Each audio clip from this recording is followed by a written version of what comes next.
you. Okay, good evening, everybody. Welcome to our work session of Tuesday, July 25th. May I have a motion to open the work session? So moved. Second. All in favor? Aye. Okay, we are going to start tonight with a discussion of the Friends of Recreation and Parks, which is a good idea. So, Jill, do you want to walk us through that? Or I Ed? think Ed's gonna walk us through that. Okay. No, actually, I thought you were gonna walk us through that. I think it's a good idea. Is that enough? Is Ike with us? Ike's here. Hi, Ed. I hear. All right, do you wanna walk us through it? Sorry I couldn't be there in person. Sure, I can give the cliff notes without all the big words. We'll start there maybe, and then we'll go from there and try to answer any questions. But the short of the long of it is that we are trying to form a friends group to help with fundraising of various projects that are beneficial to obviously the town and parks in general. So we're looking for town board approval to allow us, I guess I shouldn't say us, the friends group to do a contract with the Westchester Parks Foundation. And remind me, So to you're the breaking Westchester, up a little bit, Ike, sorry. Sorry. Westchester Parks Foundation, didn't they used to take a piece of it? Or if it wasn't them, it was another agency, not for profit? I think they have an administrative fee because they are the umbrella 501(c)(3) Right. corporation. So they would be. That is correct. Yeah, so they would be the receptor. Do you know what they take from it? So it depends on it's basically based on, it's a sliding scale on how much we would have or how much money they'd be managing. So I know one of the contracts they have with another municipality, it was 10% for up to $500,000. Then it goes down to 8% after that. And then I think if you get over $1 million in your fund, then it drops down, it would like drop down to 6 or 5%, I think is what they were charging. So yeah, so it's a sliding scale based on how much money we would have in that fund. And that would not be charged to the town, that would be charged to the Friends organization. So, I actually think it's a good idea because, you know, then it enables a 501(c)(3) to be able to raise money since municipalities are unable to do that. But just to get a little more into the weeds on it, Yep. who will determine how the money that is raised is spent? So my concern is that the town, and granted, we have the fabulous, rec and parks master plan that you guys just did. But, you know, my concern is that money's raised and maybe some people want to spend it on something. The town feels that it's imperative to spend it on something else, all within, you know, the view of the master plan. But who is going to make the ultimate decision as to how any monies in there would be spent? Well, I think the goal, would be that the town board and the rec commission and myself would all work collaboratively and have a list of projects that we're interested in fundraising for. I mean, I don't necessarily think we need to zero down to one particular project each time. I mean, you could have a website set up where, you know, donations can be made to a general fund. Donations can be earmarked for certain projects, but I think that would be a collaboration between the three entities, myself, the rec commission, obviously the Friends group and the town board. But I mean, ultimately any work that gets done on town property, the town board has the ultimate last say, I would think. But yeah, because in my other day job, I like to say, you know, you need to plan for the worst and hope for the best. So I get worried when Right. it's we're all gonna, you know, kumbaya decide together. I think you need that ultimate decision maker, and that hopefully it would all work out, and we are hoping for the best that everyone would collaborate appropriately. But you always need to plan that something that it doesn't, and have that ultimate arbiter. So, right, yeah, I mean, there's worst case scenario because, you know, you always get into the power struggle, right? Of who's in charge and who gets to make the ultimate decision. But I think at the end of the day, it's, you know, we would create this friends group and it's okay. These are the projects that the rec commission thinks are important. Here's a project that the town might think is important. And why not put both of those options on the website as in, you know, for open donations? You know, and work towards both. And ultimately, maybe we push one or the other. But, you know, again,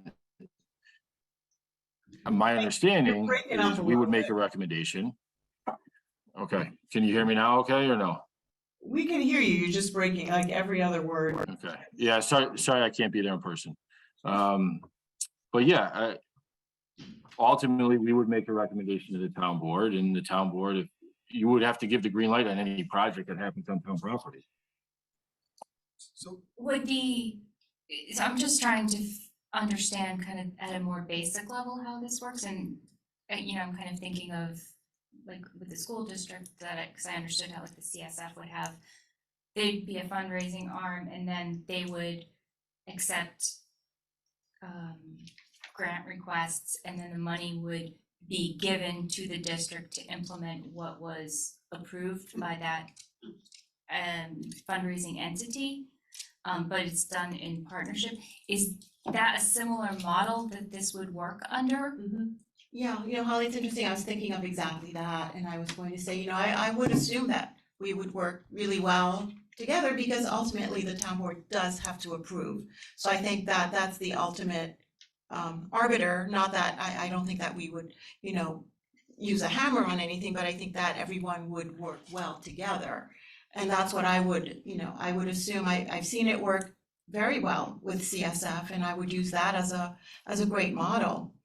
I know that they collaborate very closely with the faculty to come up with innovative solutions, and then they fund those solutions, and then they have fundraisers where they highlight and showcase what they've done. So, this doesn't have to be exactly the same. Obviously, it's not, but I think it's a great model that shows how these groups can work really well together, between a friends group and an administration and a board. It also takes away So- that complication of trying to be fundraising for a particular project.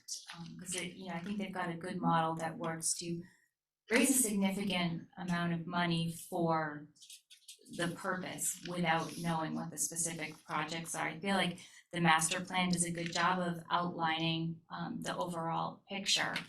I don't know that it has to be targeted projects. no, I agree with that. someone could easily donate, say, I have X amount of dollars, I want it for this particular project, this is the purpose, and it's earmarked solely for that, otherwise I'm not donating it. Yes. Right. And that would sort of dictate how it's used, or it's not coming.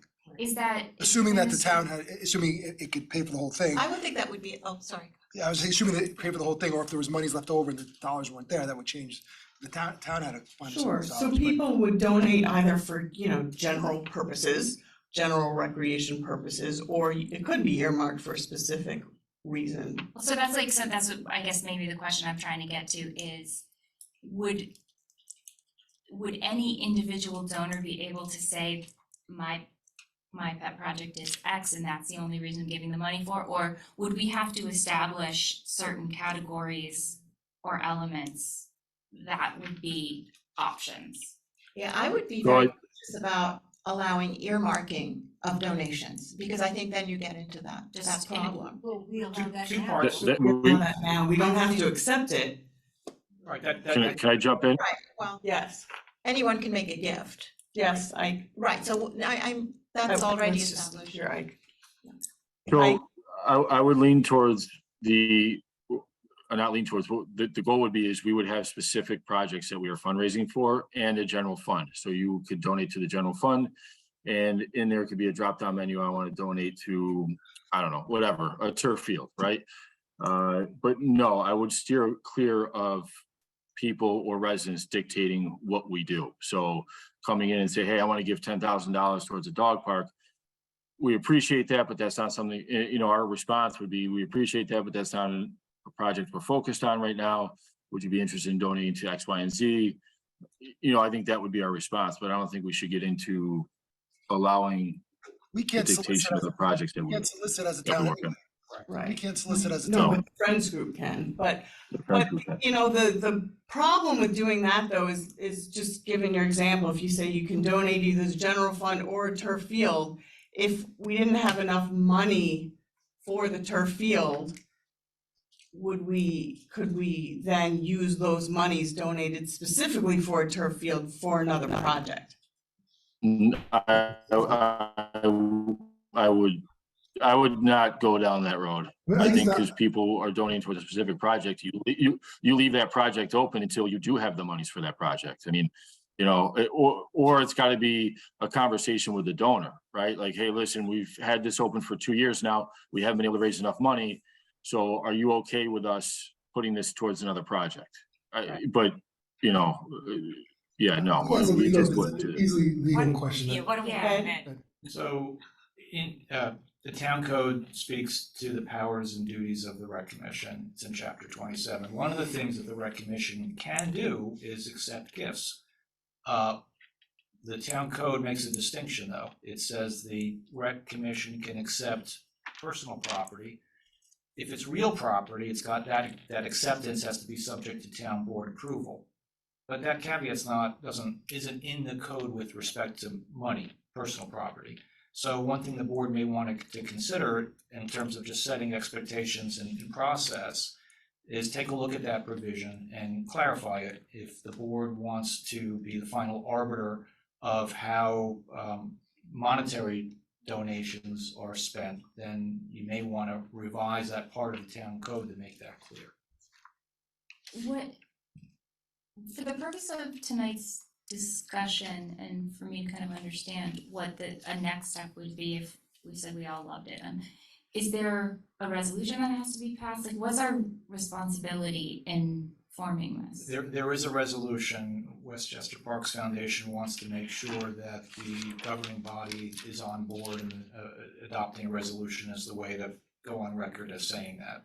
But then the organization, the Friends, would exist as a separate They could, organization, part of the yeah, an Westchester? unincorporated organization that could contract directly with Westchester Parks Foundation. I just want to make it clear who's the ultimate arbiter of how those funds are And I think the place to do that is in the town code. in the town code. But you said right But now it already but says this it's- isn't the rec commission, this was gonna be a Friends of Right. Recreation Department, it's different. I understood though, working closely with the rec commission on setting priorities, so Yeah, Right, but it's so- not, but the money is not, it wouldn't be, to your example, what's in our code is for the Recreation Commission to accept monies, this would be the Friends of Recreation and Park is accepting the money, so it's, which in No, turn we'd then have is, to accept which in it. turn is then transferred to the town. Well, right, why- right, but it's not the same as what's in the code, because the code's speaking to the Rec Commission, Mhm. this is not the Rec Commission. I hear what you're saying, yeah, I still think you may wanna clarify that, just so there's no. Well, I think we Well, we should, can make sure but that the code addresses This- the distinction. So what, Two I steps think in this money, is, so- I think this is a fabulous idea. I think it's a smart idea. I think it's long overdue. When we were building the back, we redid the playground. playground. Geez, I couldn't do the word. When we did the playground, I actually, I created a not-for-profit in terms of filing with the state, but I never took it to the next step. I didn't have the ability and time, so it never happened. It's a great mechanism. I think prior town boards, people bought bricks and things like that for, so The playground. the playground they bought, like, so we need something. We should have such problems that we can't figure out what to deal with money. We'll cross well, that we bridge. do need something, I totally agree, I think we all agree that this Friends group is a great idea, it's long overdue. We just, where does that We'll figure it out. mechanism fit in, like, we agree, we have a resolution that we're in favor of this, which I think we all are, and then how do you get to the next step? I think we revise the town code. Yeah. The town code, and then the Friends has a Control it. contract. so Lisa, what, It's the contract, Yes. right, because it's not, this isn't, I think, in the town code. What isn't the a friends group. It's- Right, that's True, true. but it doesn't need It to be. still won't be. Right, it won't be. Correct. What you're talking about revising in the code probably needs to be looked at anyway. Yep. But this is separate, so this is, once we pass this resolution, then part of the resolution says in accordance with contract that's acceptable to the town board and council. Mhm. Okay, that's fine. Oh, we would have a role in the contract that gets established? I would like to see it, so yes. Okay. The other Okay. thing, and But, you, but now, I wait, just, I one want, second. yeah, go ahead, sure, sorry. the home rule, we were gonna talk about also modifying the code to make reference to the fact that we have home rule legislation that Mhm. allows us to sell space on the back of the, around the backstop right and on the field. Right, right. So which- Yeah, we we're can gonna take a update look it. at that as well to make sure that because that didn't exist until 4 years ago. Years ago, 5 years yeah. ago, So- so Yeah, 'cause we wanna make tried sure we before, have that but piece it's- covered. Yeah. Okay. Okay. Sorry, I,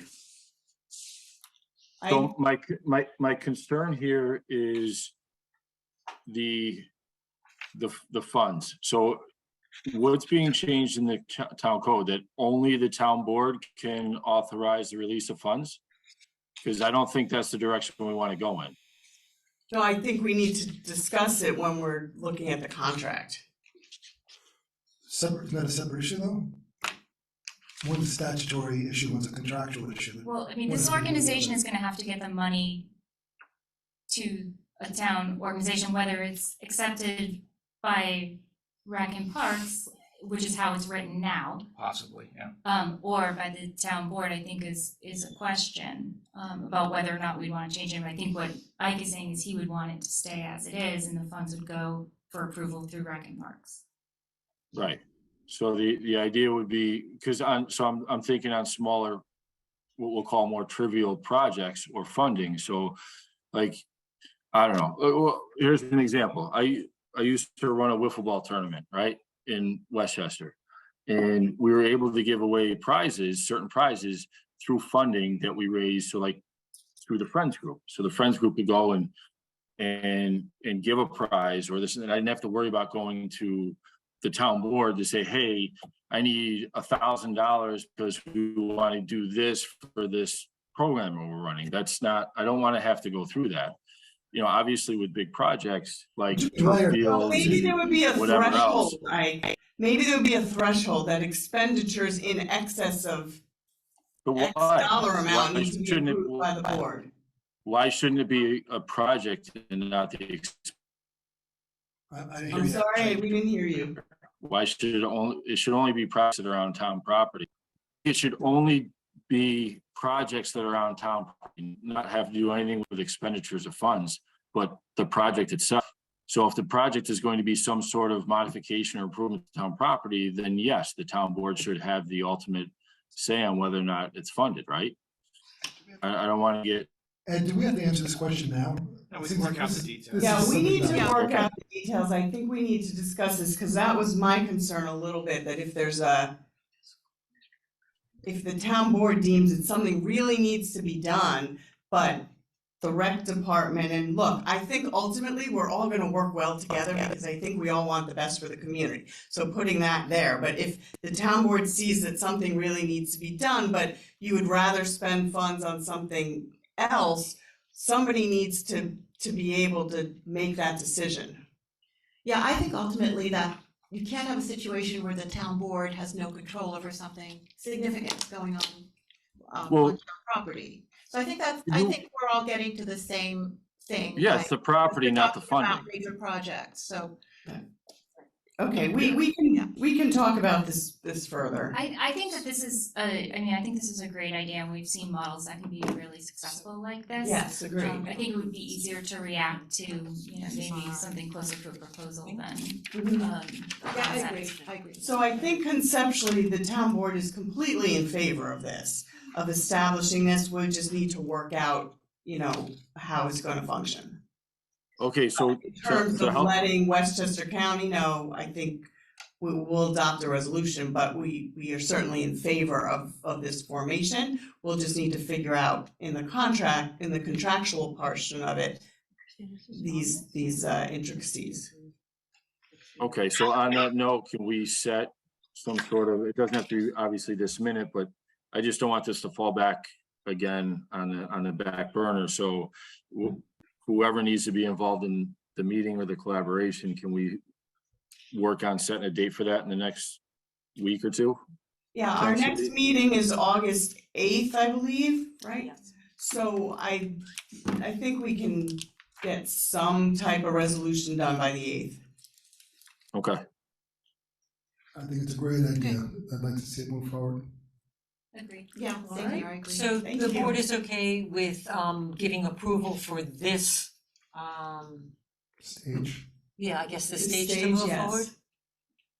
Yes, Yeah, well, I'm imagining on the 8th, we'd come back with some draft documents and walk the board through more of the mechanics, how we are suggesting that it be Perfect. implemented. Yeah, that makes sense to me. Okay, you. so perfect. do we have the document with Westchester County Parks to approve tonight? nothing's been shared with you guys, just, we have a mock, contract, but nothing that's been set, so I would, I guess we'll hold off on it. I mean, everything that I have, I've shared with you and Ed and.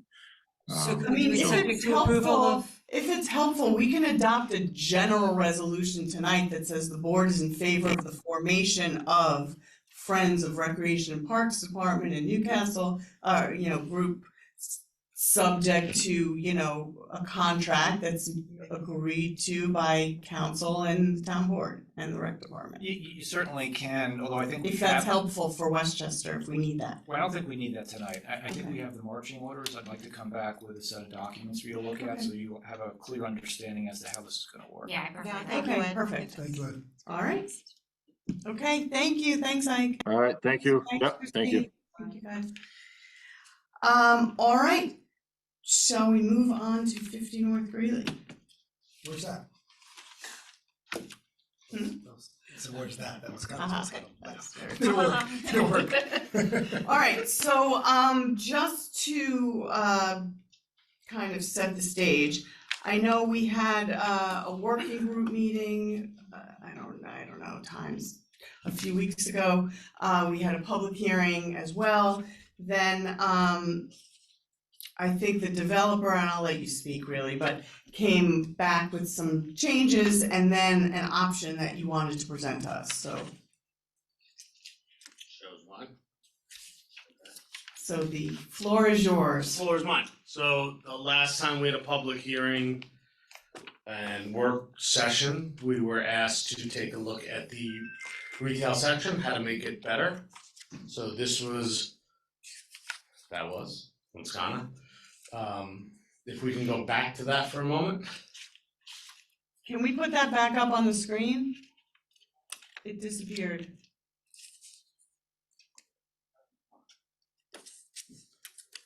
Okay, This well, one you is wanna what you talk sent us. generally while we're waiting for it? So generally, we took another look at the retail ground floor and how to make it more usable while optimizing the frontage. So this is what it was previously. The next slide will be what we came up with, which shows you much deeper. If we can go to the next, thank you so much. So what we did was we kind of reverted back to almost what our original plan was going back about a year. This shows you deeper ground floor retail space with continuing to keep all of the open green space at the ground floor. So in this scenario, you could take the first space all the way to the north, which is about 2,220 square feet. That could be your diner. We can combine that with the next retail space that's about 1,850 square feet, whether it be all of it, half of it, make that a diner, make that a secondary retail space. Going down to the next one is 1,400 square feet. And then we have the No, little. you don't have to hold move on. it. You can You keep don't have it. to move it.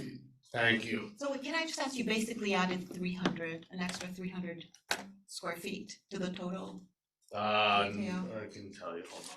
And made it much deeper, because I think the thought last time Make it more usable. was that obviously if we want retail, we want it to be successful and usable, and those very narrow spaces were not really So so we had usable. 5,100 square feet in the previous iteration, and this is now 6,415 square feet.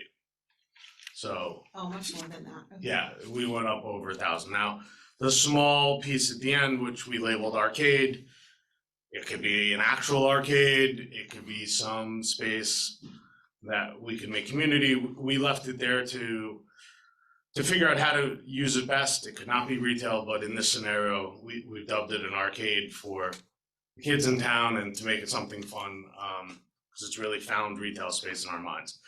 But in this scenario, this is the best retail space that we took our parking study and traffic study and said if we took the first retail space of 2,220 square feet and added half of the 1,850, that would really be your restaurant space. And that's what we did our parking and traffic study off of. So that's what we submitted to everybody as the restaurant space is really the biggest one we would.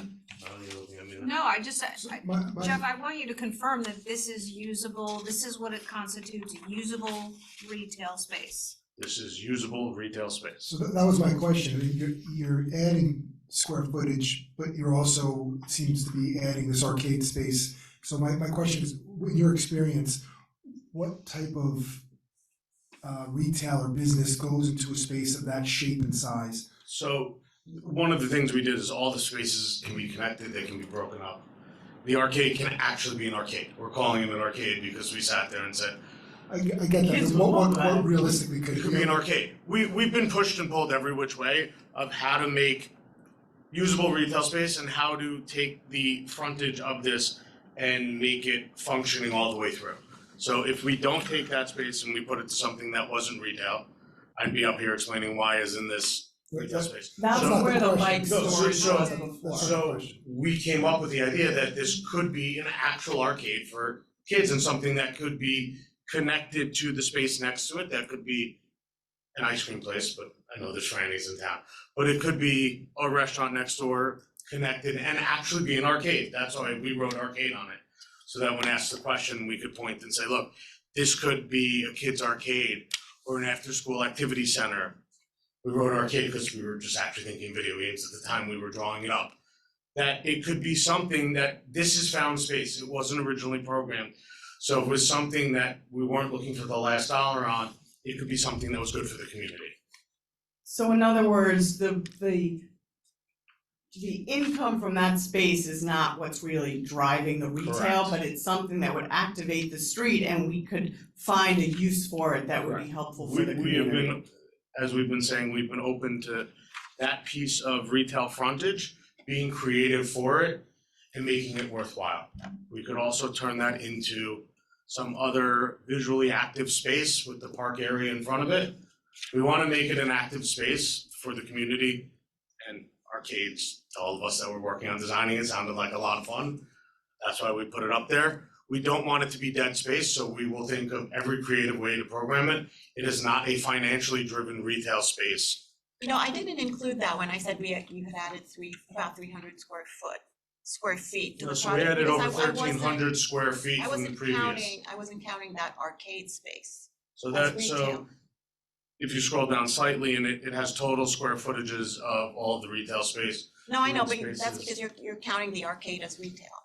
It is though, Right. right? So all of the, I mean, it's a small retail space. It's all of commercial space. I mean, that's only 945 square feet.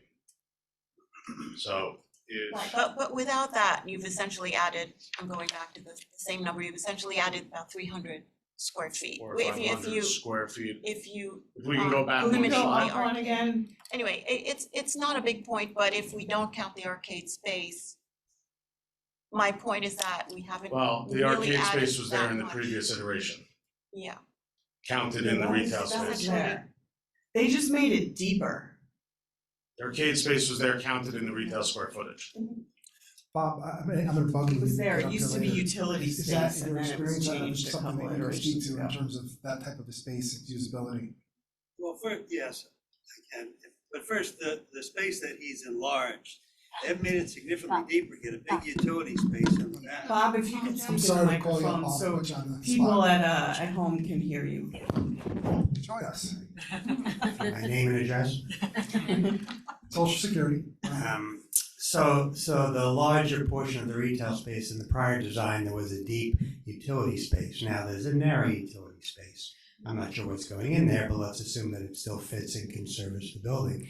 It is a lot deeper. If you're gonna have a restaurant, you're gonna need a kitchen, and most kitchens are not visible from the outside. I suppose you could do a visible kind of kitchen that's, showcases and it's something nice to look at, but most of the time it's going to be walled off in the back, and you need deeper space to make it work. So I think it's a significant improvement.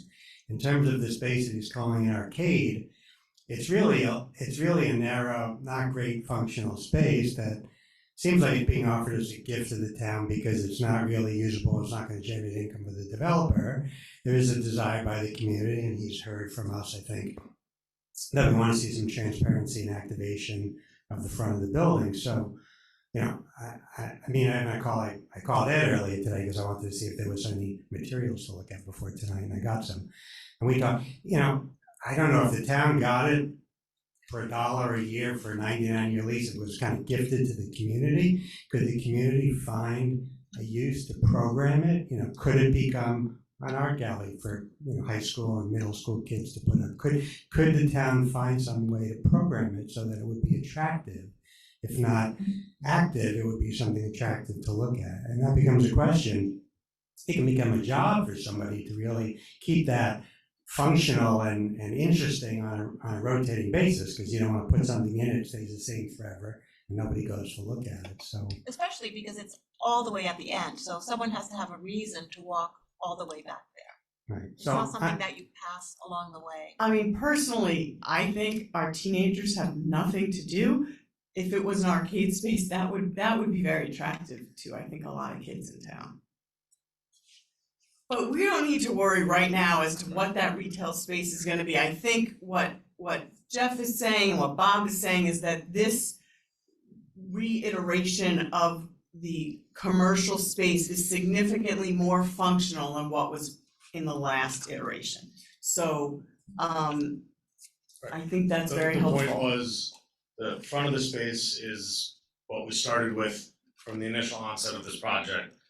We came in with retail space that would work for a restaurant and other retail.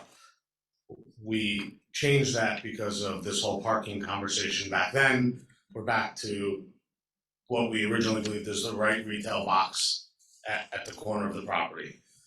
We've been asked to activate the rest of the street front. It's difficult as the site narrows, but we think we can be creative and make something that could work. And when we keep saying arcade, it's because there's a kid in a lot of us still, and I have an arcade at my house with my kids, and I play more than them.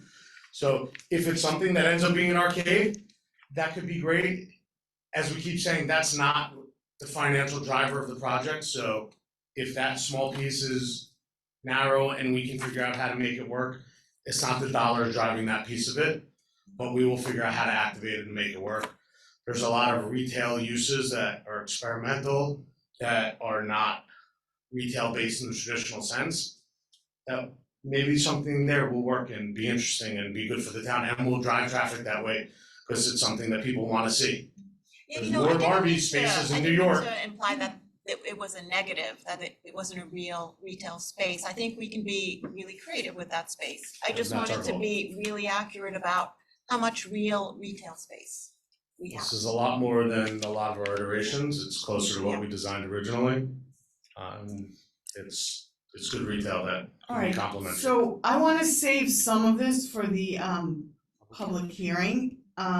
But what I did wanna talk about, which is more of a work session topic, is that as you were doing this, you came upon a second proposal that I know you emailed the board and said it's just something you were thinking about in response to some residents' So- thoughts, and you wanted us to kind of hear it and discuss it today in work session. So we've sat through quite a few public hearings and we've gotten quite a few comments, and a lot of those comments we've heard are these are gonna be expensive large units, there's not enough affordable units, there's only a handful of them, and we think you should do better.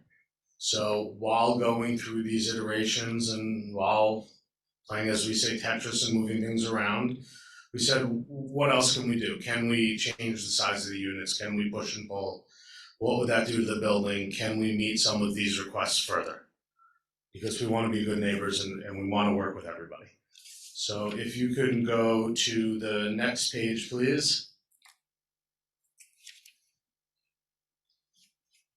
This is our existing 42 units. We were originally 45, but due to the end of the project where there's undocumented easement, we had to reduce it to 42 units. This is what it is today. This is what we've always been at. The mix of ones, twos, 2 bedrooms. This is what it is today. This is what we've been in with our proposal. But we sat there over the last couple weeks and if we go to the next, and this has 6. Just a recollection real quickly, the 6 affordable, the 4 workforce, what were they proposed to be in terms of unit size? Well, before that, this is just the 6 affordable combination. This is the original proposal here. 6 and 4. So the next proposal I'm about to show you is what we came up with. If you go to the next page, that would have been, the original 6 would have just been a mix of 1s and 2s. So the next page, what we came up with is by shrinking the units on an average by 15 to 20%, one actually goes up in size somehow, just because of the geometrics. We said we can add 8 studio apartments to the mix. So going from the 42 units, we would go up to 50 units. Knowing we have our parking conundrum in town, or not conundrum, which we'll hear from your traffic consultant later, and after ours have already looked at this. We can add 8 studios to the mix. And what we thought about doing was, well, if we can add 8 studios to the mix, let's increase our affordable mix. Instead of having 12% affordable, let's make this building 20% affordable. And by doing that,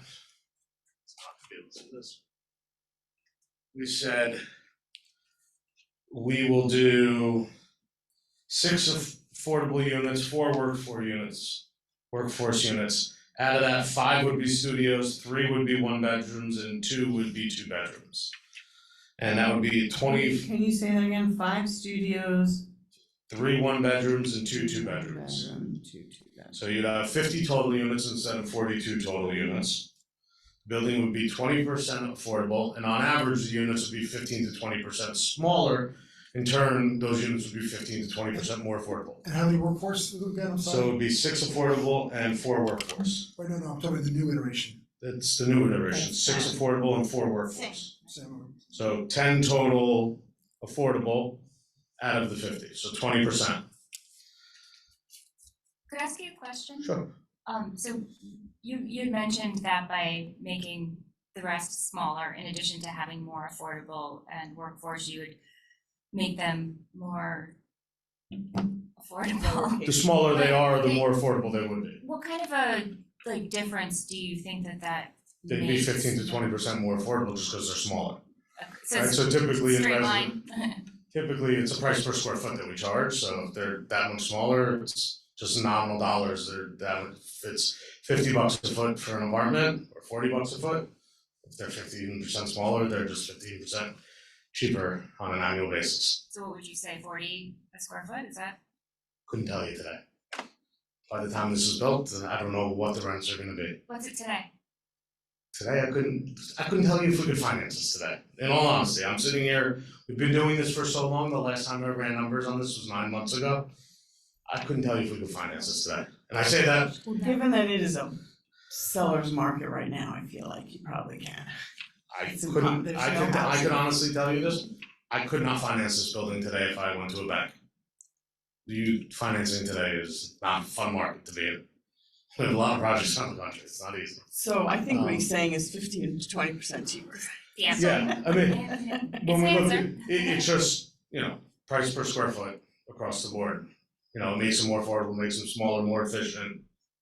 Okay. Can you So- remind me how long it would be if everything from like thumbs up to build? This is short because of the, Well, from permit, I wanna say not from a thumbs up because that's what I meant. from permit, I think we said we could be done with this project in 14 to 16 months. Okay, Just because from ordering everything, it's like 6 to 8 weeks on the ground that we're buttoning up after we're doing our foundation. It's that much smaller. I wish Andrew was here because he's the expert on mass timber. I build. So one of the just- significant differences Hang on, one quick thing that's important is, one thing you didn't mention is by adding 8 units, you're not adding parking Yeah, that's spaces what I for was That those was the eight. parking conundrum comment, is that Yes. we do not have the parking for the studios in the project, we don't have the space for it. Right, that was a significant difference. Right, so the Yeah. significant difference is we don't have the parking for the studios. So, and as I'm saying, our original proposals here, this proposal we're putting to the town, we're happy to do either of them. We think this proposal is a good proposal for the town. It answers a lot of the public's comments. You'll hear from your parking consultant. Our parking consultants have gone through it, and plenty of parking, then a 5-minute walk, then a 10-minute walk during the day. If you go from 11 a.m. to 1 p.m. at multiple different times of year between March and November, there's 99 spots at a time, 150 spots at a time. If you go at night, 80 to 90% of the parking is available. So we feel that there's plenty of parking in town. Yes, if you continue to develop town, there'll be less. I think to add more affordability to town is a good thing. To have more affordable units just by sheer size is a good thing. So we're putting it out there, but again, we'll build either building. Could you clarify one thing for me? When you say there's not parking for the studios, is that literally not a parking spot for Correct. people who live in the studios, not Correct. just that the numbers when you added them? We just don't, the building the way it is with the number of spots we have, But they will be assigned to units, is what you're, no, we don't have enough parking to accommodate parking for the studio units. right, We so, have 51 or 53 parking, 52? You had 52. 52, so there were 42 parking spots. We needed parking for the car sharing to be able to accommodate the 1 car per unit when we had 42. Plus, we needed a few parking spots for the commercial. no, I completely understand that, I'm just trying to clarify whether no parking for the studios means if there's someone living in the studio, they will not be able to park a car, or there's just mathematically not enough to count them because you just added them in. We just added them in, and based on the parking that we've provided and the car sharing that's being offered, there's not enough parking spots Okay, for the studio apartments. so So whoever- what you're saying, just to be clear, is people in studios will not be assigned an on-site parking spot. Correct. that's all I was just, That- If that's this going to be the rule. proposal is chosen, we will not be able to provide a parking spot for the studios. So I guess what the board, needs to discuss in work session now is kind of the pros and cons of increasing the affordable units by 8% and making all the remaining units more attainable, less expensive, at the detriment of not having 8 parking spaces for those studios. Can I add something for you to think about as well? Sure. He has identified 52 parking spaces in that garage. We have previously discussed that there should be 4 for the commercial employees or a number for the commercial employees and then a number for the car shares. So it doesn't mean that he can't park the 8 units, right? Before you had 42. Right. That's 42 parking spaces. If you're now making 50, it's 50 parking spaces. You then have 2 for potential car share. So again, the commitment of the parking spaces is how you decide the commitment should be. If you want all commercial parking to be in the parking district, you have that ability to make that decision. You're not locked into the So parking there are that was enough provided. spaces for 1 per apartment plus 2 for a car share. We could do that. There will be Just no commercial then. parking for any of the commercial tenants, and I just have to double check if we could scroll back to the second slide for a minute. And Sabrina, they could become part of the parking district. Correct. To Mhm. park the Correct. merchants in there. That's it. I just don't know if that service vehicle is counted in the 52 spots. It might not be. Right, but that's just something for you to think about in regards to residential parking versus commercial parking and where you want to utilize potentially the parking district for the different uses. And the commercial parking there was meant to be for people working in the Correct. in the retail or commercial establishment, okay. We do have merchant parking in town, Right, but I think, designated merchant parking. So my first blush is I appreciate your effort to try to accommodate so many different people's views. It's impossible. It's never gonna happen, no matter what. I think we've all learned that in life. That said, everything's a compromise if you wanna make it work. My initial feeling about this new proposal, I'm not as for it as I am the prior initial proposal, or at least the most recent iteration of that proposal. I think that affordable housing is critically important, but I look at it more not as a studio for one person. I see value if it was a 1-bedroom or a 2-bedroom. I'm not suggesting that you're gonna do more of that, but just in terms of what I see it as, because to me, it's access to education and helping kids get access. And if you have a couple more 2-bedroom apartments or 1-bedroom apartments, maybe that's more likely. A studio, you're not generally having a family of people living in a studio. So to me, in terms of when I think of affordable housing, I think of not just an affordable place to live, but also access to the services and schools. Jeremy, Hold on, let's finish what I'm saying. So when I think of this new proposal, I appreciate the effort. And then the parking issue, it seems like it can be somewhat rectified if you lose some of the commercial spaces, and that's not such a bad thing, although someone's gonna have to park away, but they're not gonna be parking at 2 a.m, they're gonna be gone by then. So that doesn't faze me as much, but I'm more inclined, if we're just speaking about what you've done and how you've expanded the retail square footage and made that more usable. I think that's a step in the right direction, but to me, I'm satisfied in terms of what you've done for the housing, for affordability in the prior. I'm not, the extra studio doesn't, in my mind, move it that much. That's just certainly my opinion. although arguably there are people other than with families, like, Very true. you know, who wanna downsize, who might move into a smaller apartment and then their home potentially is utilized But for a again, for family. me, my view of when I think of affordable housing, I think of access to education, and we don't want people having 3 people in a studio, for example. That's why you want a bigger apartment. And if that was more attainable, that would certainly move my whatever.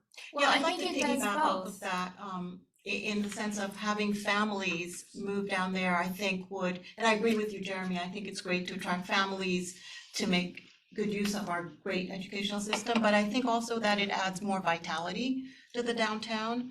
I think that people with children will make more use of our, retail space and amenities in town, and I think it will bring more liveliness and vitality, which is what we want in our downtown. So for that reason also, I'm kind of leaning towards the original. can I just say one thing? Yeah. We've been here for over a year and change. You guys have told us to build small 2-bedrooms. You don't want us burdening the school system. So our 2 bedrooms have been in all of these iterations. Let's see here. 1,400 square feet. Our biggest one was 1,600 square feet, and we were told those were quite large. And how do we make them smaller? So, How again, big are the studios, the proposed studios, do you know? that's the one thing I'm missing from this chart.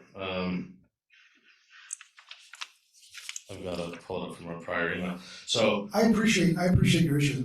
That's the nature of it. If you've done this before, you're gonna do this again, whether it's this municipality or another municipality, whether we're a pain in the neck or not, it is what it is. We wanna try to get it right with you. We've been very, I think, honest up front in trying to figure things out. And I've noticed throughout our conversation, you've made numerous references about your frustration. I totally get it. I've been up here for many years. I get frustrated too. So the bottom line is, I think you're making the best efforts, and we acknowledge that. And I really believe it's sincerely the right efforts. But I'm only speaking to my opinion about the value of a studio as an affordable, as opposed to the value of a 1 or 2 bedroom as an affordable. So then it becomes a weighing thing. You've given us, ultimately, even though it's our choice, not yours, in the sense that we can, your offers are your offers, but if we're weighing them against each other, you've taken positive steps with the new iteration, but I think the original iterations, in my opinion, is better. you're still getting 1s and 2 bedrooms in. I get that, no, I I understand that. think the original iteration, you're actually getting the same number of 1 and 2 bedrooms. Correct, you're getting extra studios now. You're getting You're extra. getting Right, what I'm You're getting saying like with my 5 opinion, weighing additional. that extra studios, is that value to increase the number of units? Do I need that? Is it that more important overall for units and parking and how that influences it?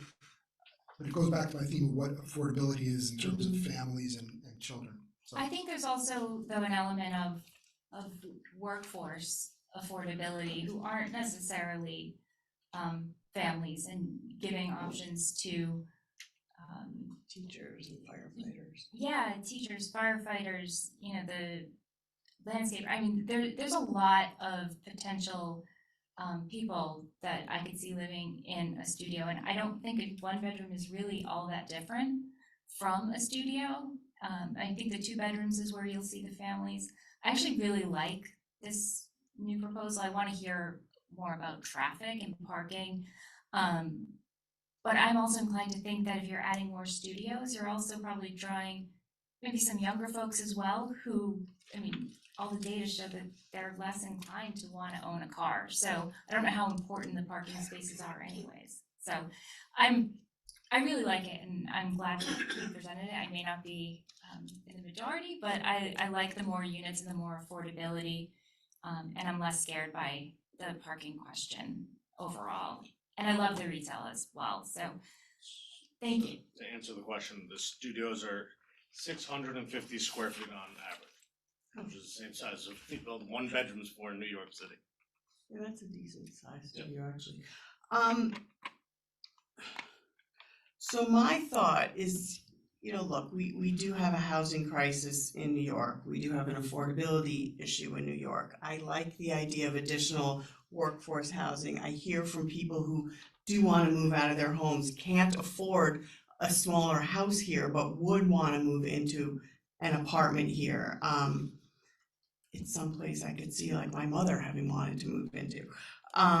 You have other people who may want to. I am intrigued by the thought of increasing our affordability from 12 to 20%. I mean, one of the reasons I always said I would ever consider a building that was, you know, 4 stories here is if we answered some affordability questions. And I think getting us from the mandate of 10% in downtown up to 20% really is a big step. And I appreciate you, you know, listening to everybody who you know, brought that forward and wanted that. I think that's very important. I have to get my head a little bit around the parking, but to Sabrina's point, you know, and to move the commercial and the merchant parking, we're frankly thinking about, we were playing with the parking lot today anyway. Jill and I were actually thinking that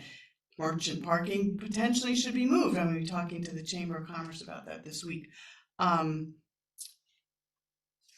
So, because there's more attractive parking than that residents could use, general town residents. I'm kind of liking this new proposal. I think that it will offer a lot in something that's sorely needed. And, you know, given the executive mandate down from the governor, and I think that this is coming. And I think if we can get ahead of it and into a project that we like in town, and you know, your rejiggering of the commercial space, I think is much more usable, and I think it will really provide an asset and vitality to that area of the town.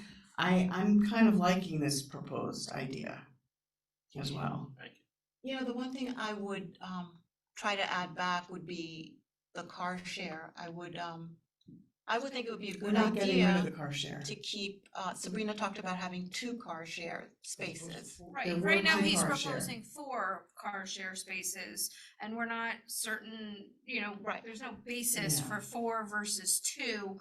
I think that it's something that if the applicant's providing it and that's part of this process, we can study the use of that car share to understand whether or not we need 4. Well, what I'm saying is I would be more comfortable with keeping the 4 if we're having 8 studio apartments with no parking on site. Yeah, if if you are Well, we not, might have if you're parking on having a site. short, if you're not going to provide parking for those 8 studio apartments, then the offer on the table is for 4 car share spots. But if you remove the commercial uses from the parking and you park the studio units, then the car share is gonna drop to 2 spots. But this, all of the residential will have on-site parking. Do we Got have it, to okay. answer the specific use of each parking place now? No, I don't think so, but you have to make a decision on which plan you like because it affects the analysis that needs to be done. And parking is part of that analysis. Yeah, I mean, like I said, I'm inclined to prefer the smaller units, the more affordable, being a leader there, and I think it actually makes the parking question less scary to me. I agree with you. I do think it's unrealistic to assume that there won't be a 1 car per apartment, even in a studio. So I'm more comfortable with the thought of putting, 50 spaces, 1 per apartment, and the 2 car share, and just moving the 4 merchant parking spaces into our existing merchant parking. So that math is a little off, so it's 52 spaces. One of those is for the service vehicle, so it's 51. So if you had 1 car for every apartment, you'd have 1 car share. You could put that service space outside. In that zone. In the alternate service vehicle. In the arcade. Back up into traffic. That's Well, we could look at that, but I think that's probably more realistic. And it doesn't bother me to move our merchant parking into our merchant parking district. I just think we're talking about the functionality of retail and the functionality of leasing it. You're telling retail operators you have no way to park and But You can park realistically, none of our retail district has parking within their building right now.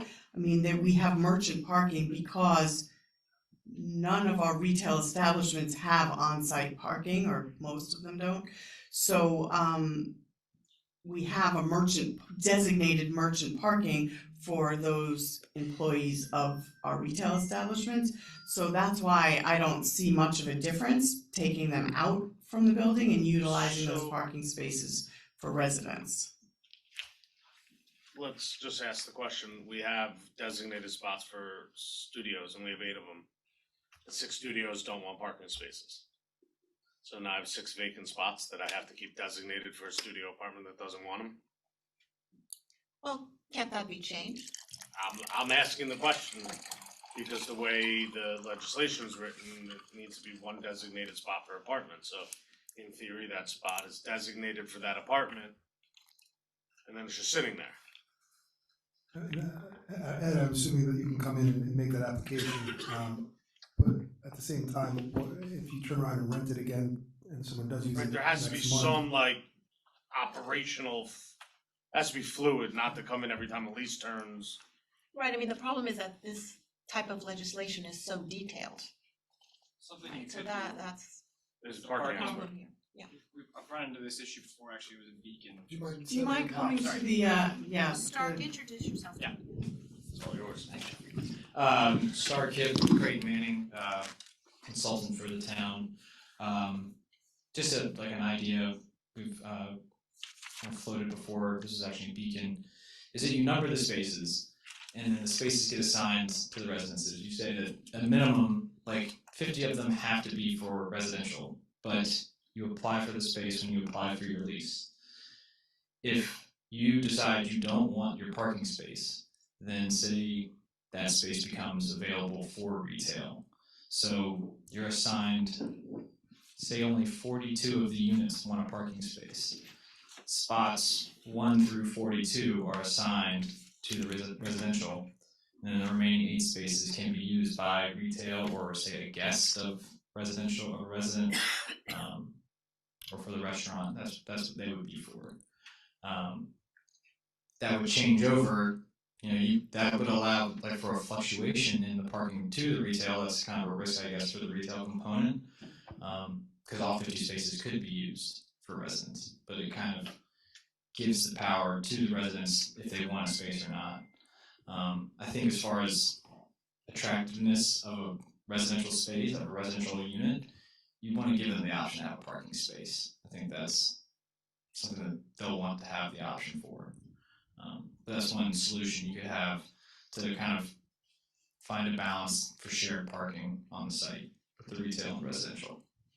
And then it's just really striping, so if you only had 40 of the 50 spaces utilized, you could mark the other ones guest or merchant. No, you wouldn't mark them. Then if something turned over and they wanted a parking space, you just renumber that spot, right? Yeah, you wouldn't mark them as guests or anything. Every space would have a number, and then whoever is you'd have some sort of like towing authority that would maintain the spaces, I'm guessing. That tower would know spaces 1 through 42 are residents. Maybe they could have a tag or something that just confirms that they're a resident of the site. A sticker with a number. Yeah, or a sticker, yeah. And if there's a person that's in that space 41, that doesn't have a resident sticker, they could be towed. And then the remaining spaces, that tower would know that spaces 43 through 50 are fair game for retail or residents or so on. Car sharing. Yeah. Or additional car sharing, right?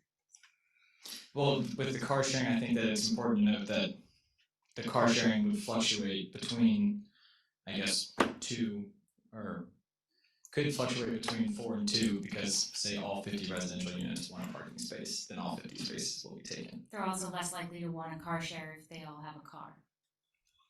Right, yeah. So there'd be I assume there'd be less demand for car sharing if everybody has a car, and then more demand if, say, the studios all say they don't want a spot. So I feel like that's actually a good place to flex up and down. Yeah.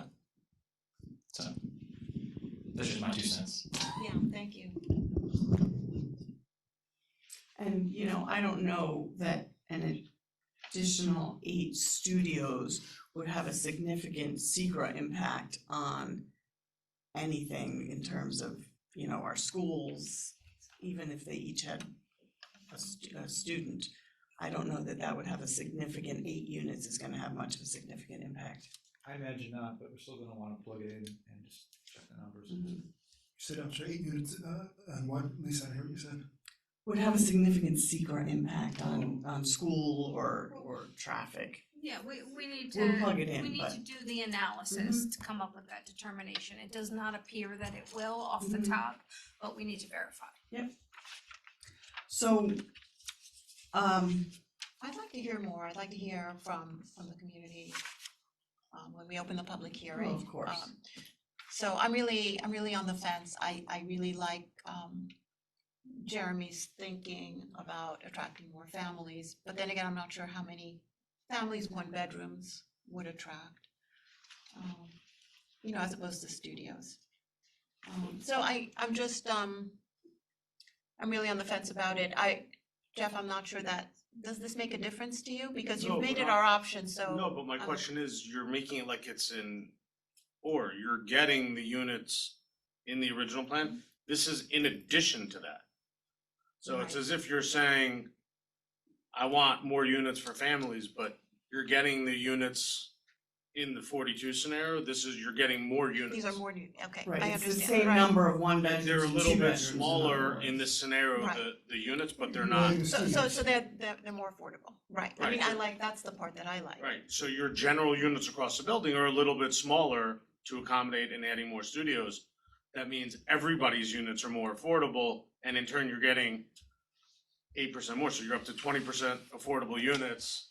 You're getting 4 more units Right. in the mix. Yeah, I mean, I You're getting- definitely like that it's more affordable, and the parking issue, I think you've addressed, Sabrina has addressed that. I apologize, I can't Yeah, jump go over. ahead. I apologize. Yeah. Hey, Jeremy. And we've discussed before about, and people brought up in the community about kids with special needs and need assistance with housing, who want to stay home. That may not be an affordable housing. I'm just curious, is there, does zoning allow or legislation allow to create that type of housing? As opposed to affordable, it's for I don't know how you would define it, but for children who might have, again, special needs, but can live on their own. Because I think there'd probably be families in this community that would like to, and when I think about it that way, might like to access a studio so that their adult child can stay close to them. But even if that adult child is getting supported by the family that's not in that income bracket.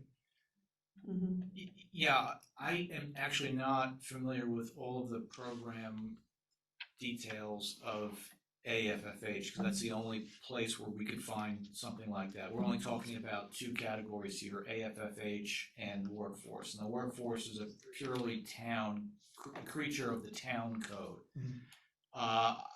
Something, I don't know if Sabrina knows, but it's. I don't. Yeah, we could look into that. I don't know the answer. That to me would make it vastly more appealing. 3 of the new studios would not be affordable. They would just be. I get it, Yeah, I'm just if you can looking at have certain numbers. designated, I don't know if you can, or certain qualifications. Right. I mean, the AFFH stays at 12%. Right. Right. That's not changing.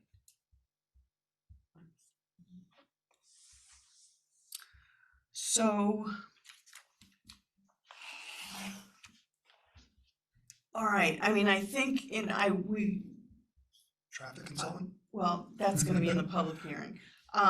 So I guess we've talked about amongst ourselves, obviously, public who's here, I'd like to hear from them.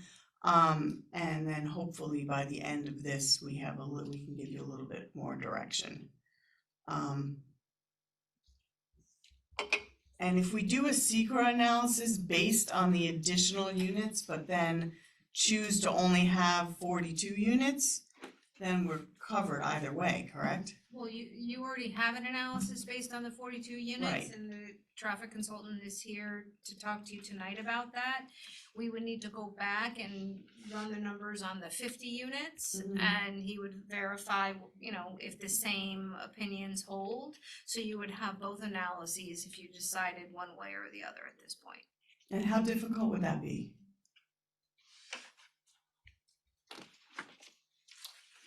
So the question is, how difficult would it be to rerun the analysis? For 8 additional units. The AKRF is the applicant's consultant. The information that they provided, without going into it, would just be a simple update to their letter. I don't want to speak for how many labor hours it would take them.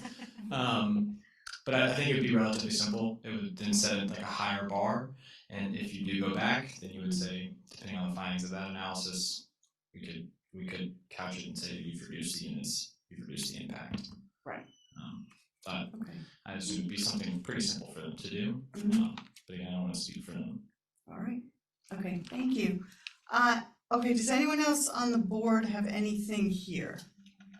Otherwise, we'll table it for the public hearing. Okay. I think we're gonna table the next item. Yes, that's premature.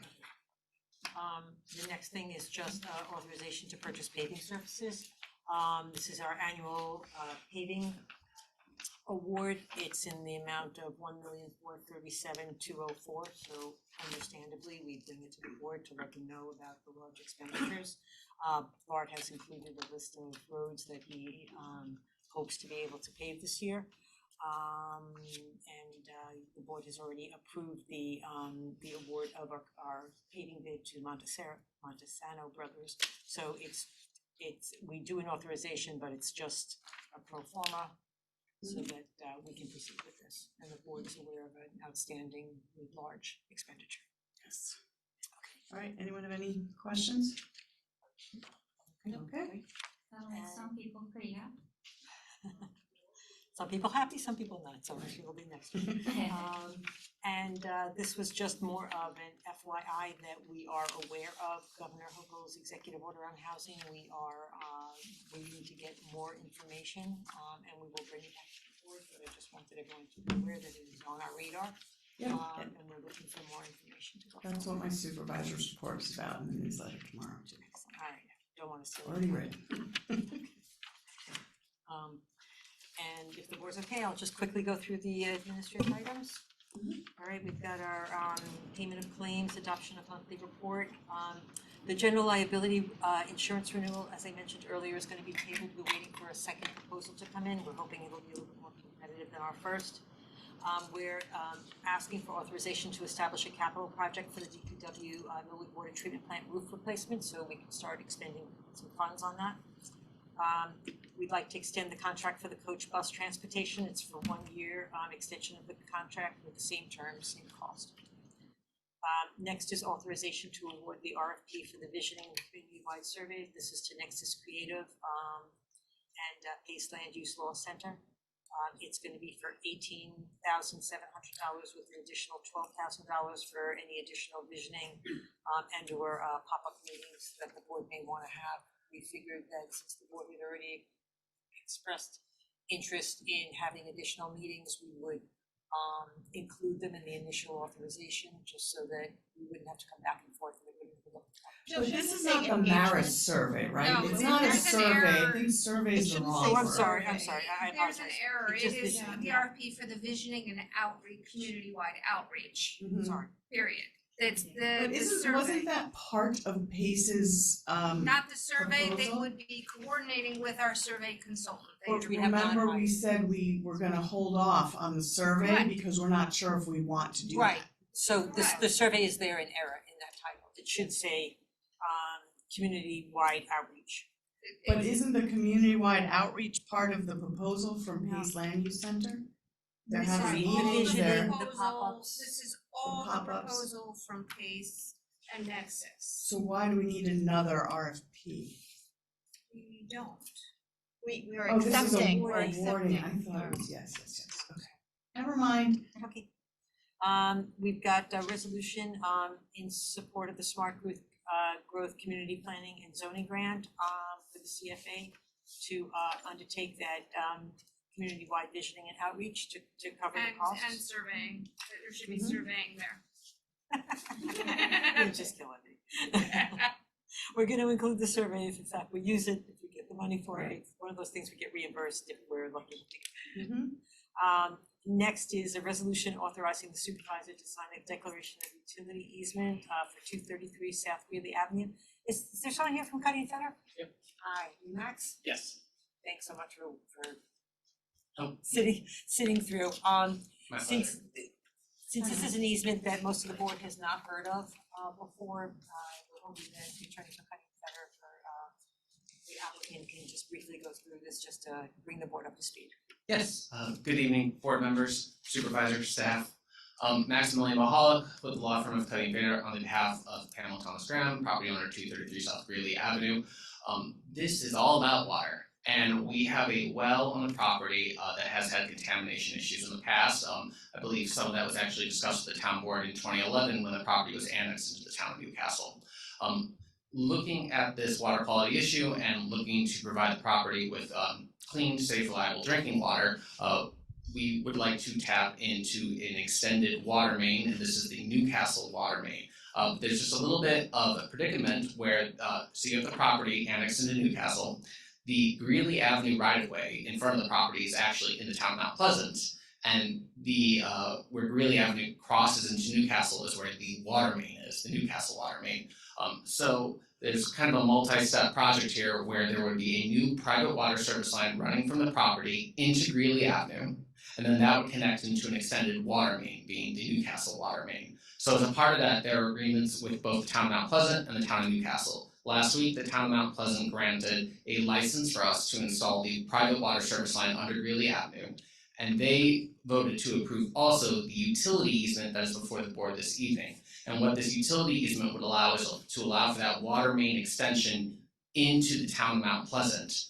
Now, our team, we would be funding the work, we would be undertaking the work, but because it is the town of Newcastle's water main, we needed an easement between the two towns to allow the extension of that into the town of Mount Pleasant.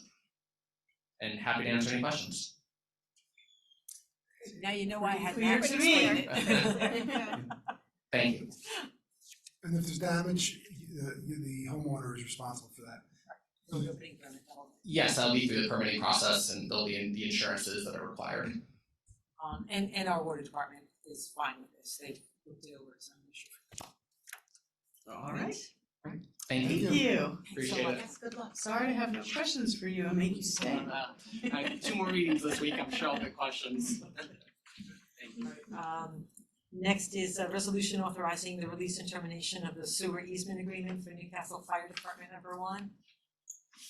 Does the board have any questions on this? This is an easement that they thought had not been recorded, and so we extinguished it. Turns out it was recorded, and now we're going back and doing it again. So, there's a resolution authorizing the acceptance of the cash bond agreement for 35 Hammond Ridge Road. It's a 5-year maintenance bond to guarantee plantings.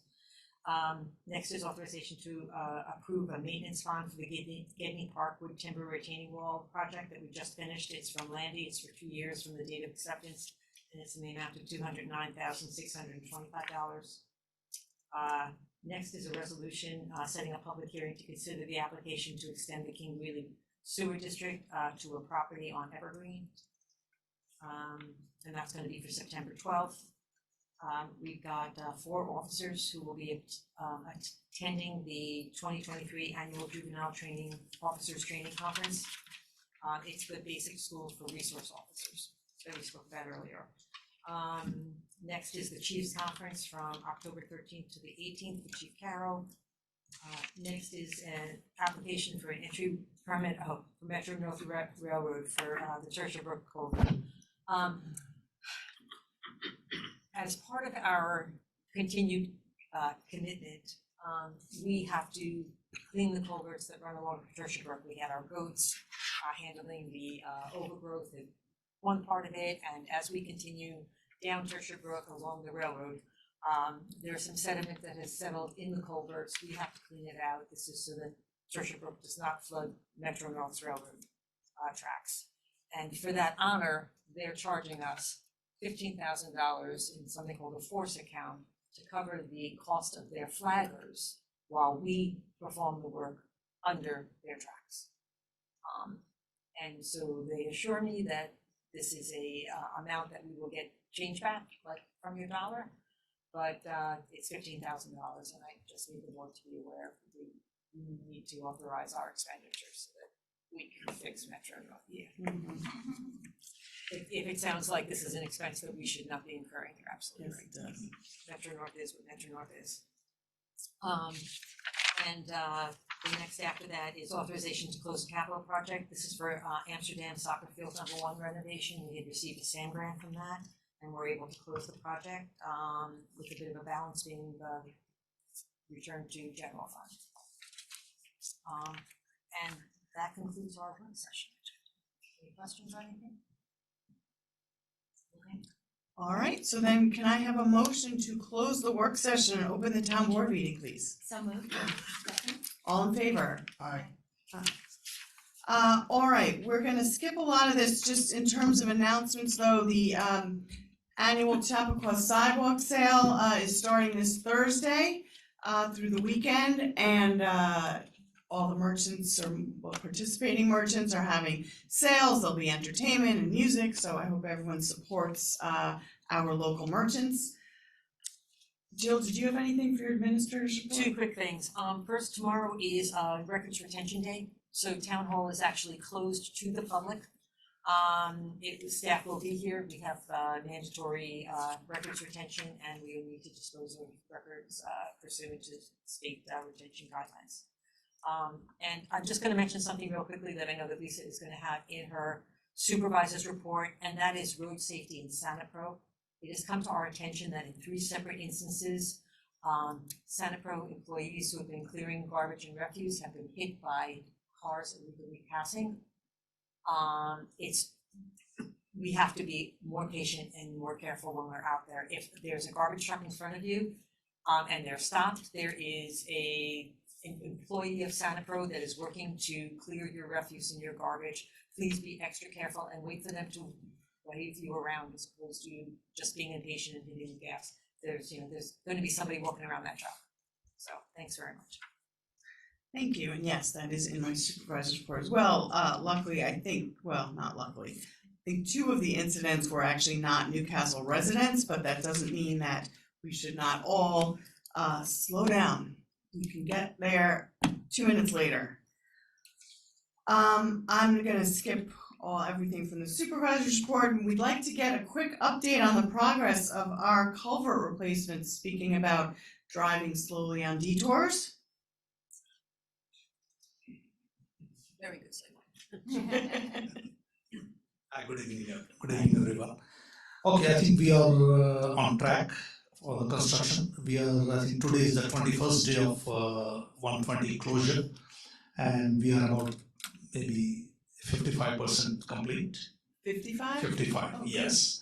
And so hopefully by the next week at this time, I think the new culvert should be in. We are more or less 75% of the culvert is already there, replaced, and the remaining 25% will be done in the next 4 to 5 days. So contractor is working 6 days a week, of course, weather permitting. We lost, I think, 4 days out of this 90. I think today is the 21st, so he's not working on Sundays, but we lost another 4 days because of weather. So everything is going on well. I think as we have a Newcastle Police Department officer at the Hunt Place intersection, I'm sure you all are aware of that. That helps us, but still there is congestion on because of the difficult intersection, 5-way intersection on Douglas, but it is being controlled. We are trying our best to ease that congestion. So if you have any questions, I think otherwise we are on track to complete probably on or before 18th August. Wow. Just, that's wonderful. I like being on time. Someone knock on wood. Is there, are there any signs or any additional things you can do to remind people on these detours to slow down? You know what, we have enough constructed detour signs already installed, but if you feel that you have something you would like to add, let me know about it. I will definitely run it with our designer and surely, but I think we have enough signs at all key areas. Yeah, not in terms of notifying people of the detour, more notifying people to slow down on the detour, because we're hearing of people, you know, trying to go very quickly around those See, the problem, residential streets. Yeah, the problem is most of these motorists, we are noticing that they ignore these signs. Even at the Kip Street junction, they come very fast. So we have a flagger from the contractor who is directing them on the, I'm sure you have seen it. So the Hunt's Place intersection is controlled by a police officer, and a flagger is there at the Kip controlling the traffic. So we will look into it. Okay, let me discuss this with my contractor as well and see if we can add maybe slow down signs at some key areas. Okay, thank you. Okay. All right, any questions? All right, thank you. Thank Keep you. up the Thanks. good work. So I actually think the last time we may see you is August 8th, because that's the town board's next meeting, and after that, we don't meet again until September. So Yeah. I think you may be coming by after that next meeting. So if we can impose upon you one more time. Yeah, August 8th I can come with the good news. Yes, Perfect, hopefully yes. we will have the culvert in place. And, okay, thank you so much. Perfect, thank you. All right, so now we are going to open it up for public comment and new business not related to 50 North Greeley. That public hearing we will open right afterward. So if there's anyone here with public comment or new business. There's somebody online. I will. All right, is there anyone online? I'm online. Hi, Rob. Can you hear me? Yes, if you can just Okay. state your name for the record, please. Rob Fleischer, Town of Newcastle, Oak Hill Road. I wanted to talk about Community Day. I have attended many Community Days during my 18 years as a resident. And when you walk into Community Day, which I believe is a joint program between the Rotary and the town, basically politically affiliated booths are front and center, as opposed to booths from the dozens of community organizations that we have in our town. I think that it would actually be highly beneficial for the town if we could make efforts to depoliticize Community Day. I think that our elected officials, whether they're town elected officials or whether they're a state or county or whoever they may be, have lots of opportunities to access town residents, including town halls, the farmers market, coming to town board meetings, legal events. I think there's opportunity there, and I'd love to see him take more advantage of that. So, I just don't think the community day, to me, as I've watched it over time, it just shouldn't be, you walk in and we've got it looks like it's political party city, as soon as you walk in, as opposed to all these other good organizations that we have in our town. So I'd like to get thoughts on the board for that. I know there are 2 months from now until Community Day, but I also know we don't meet that many times before Community Day. And I also don't know how to properly have this conversation, given the fact that 4 of the 5 board members are either running for office or Holly is the president. I believe Holly's the president of the Rotary Club of Chappaqua. So Ed, you can provide me some guidance on that. So I don't know. I think people can give feedback. I don't know how to do that, just given the composition of the board. I haven't heard anybody complain about this other than you. It's the first time I'm hearing this. I don't have any objection with it. I think people can pick the spaces they want, go to the booths they want. No one's been exhausted in my experience. And I don't think it's something to dabble in. That's my view. So I've actually heard from a number of people, including Rob, about this issue, actually. And I know last year there was an issue where members of one political party were running after taking pictures of residents who happened to shake hands with a member from another, or a candidate from another political party, and it did become very contentious and not what I would like to see as our community spirit. So it's something I think we would need to talk about. I mean, the town does, Rob, you're right, co-sponsor this with Rotary. We do, but it's a Rotary event, so we need to talk about that. I did, because I, for full disclosure, I heard this from a lot of people, and I did text Holly about this earlier this week or last week. But I think it's something we should think about, and because I do believe, even if you didn't want to move them, get rid of them, even if we moved those groups so they were more maybe on the outskirts and not right when you walk in, maybe that would be helpful. I don't think that's a difficult change. And certainly, I think it's something we should discuss. My concern a little bit, and I don't know, Ed, I know like with ChapPac and other events that we've sponsored, we've actually specifically said no political groups, because we felt that, especially as a municipality, once you say yes to one political group, you can't say no to another. And there may be groups that we didn't want necessarily at Community Day. So I don't know where that puts us in terms of the municipality and what we're allowed to do. I think we're in the same territory, when you're creating a forum as a municipality, as opposed to, like, say, having just a park or a sidewalk, but you're actually creating the event. You can establish some content neutral parameters as to not who's going to attend. I think we're just talking about physically occupying a table. Right, anyone's entitled to attend. Right, so if we're talking about who can physically park a table or a tent, then I think the town could craft rules around that. Mhm. Not really sure. And I would mention too. Well, I'm sorry. I apologize. Holly? I'm just not really sure, like, I mean, how deep in the weeds we want to get with this. I mean, the positioning of the tables and the stage with the registrations, and it feels like that belongs a planning meeting rather than town board discussion.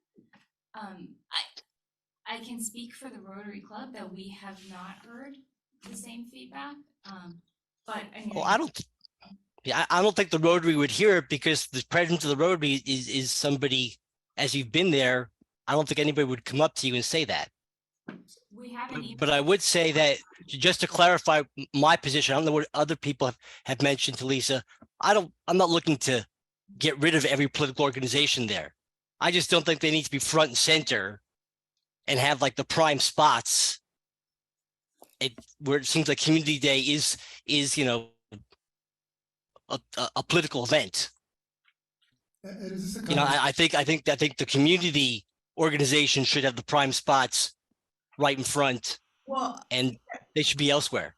I think in terms of where people's spots are going is really kind of something that we can talk about with Holly offline. But in terms of if the larger question, I guess the reason why we would even talk about it here would be if the town board wanted to adopt something similar to what we've done at Chapac, where we've said for those events, we don't want political, or I think we've said, I don't remember, political events to be held there, so that, because we don't have the option to then say no to anyone, and even though it's co-sponsored with Rotary, you then wouldn't be able to say no to anyone because it's on town property and it's a town co-sponsored event. Yeah, I mean, So- Rotary works very closely with Jill and the right department. So I definitely, if this is a conversation that the town wants to have about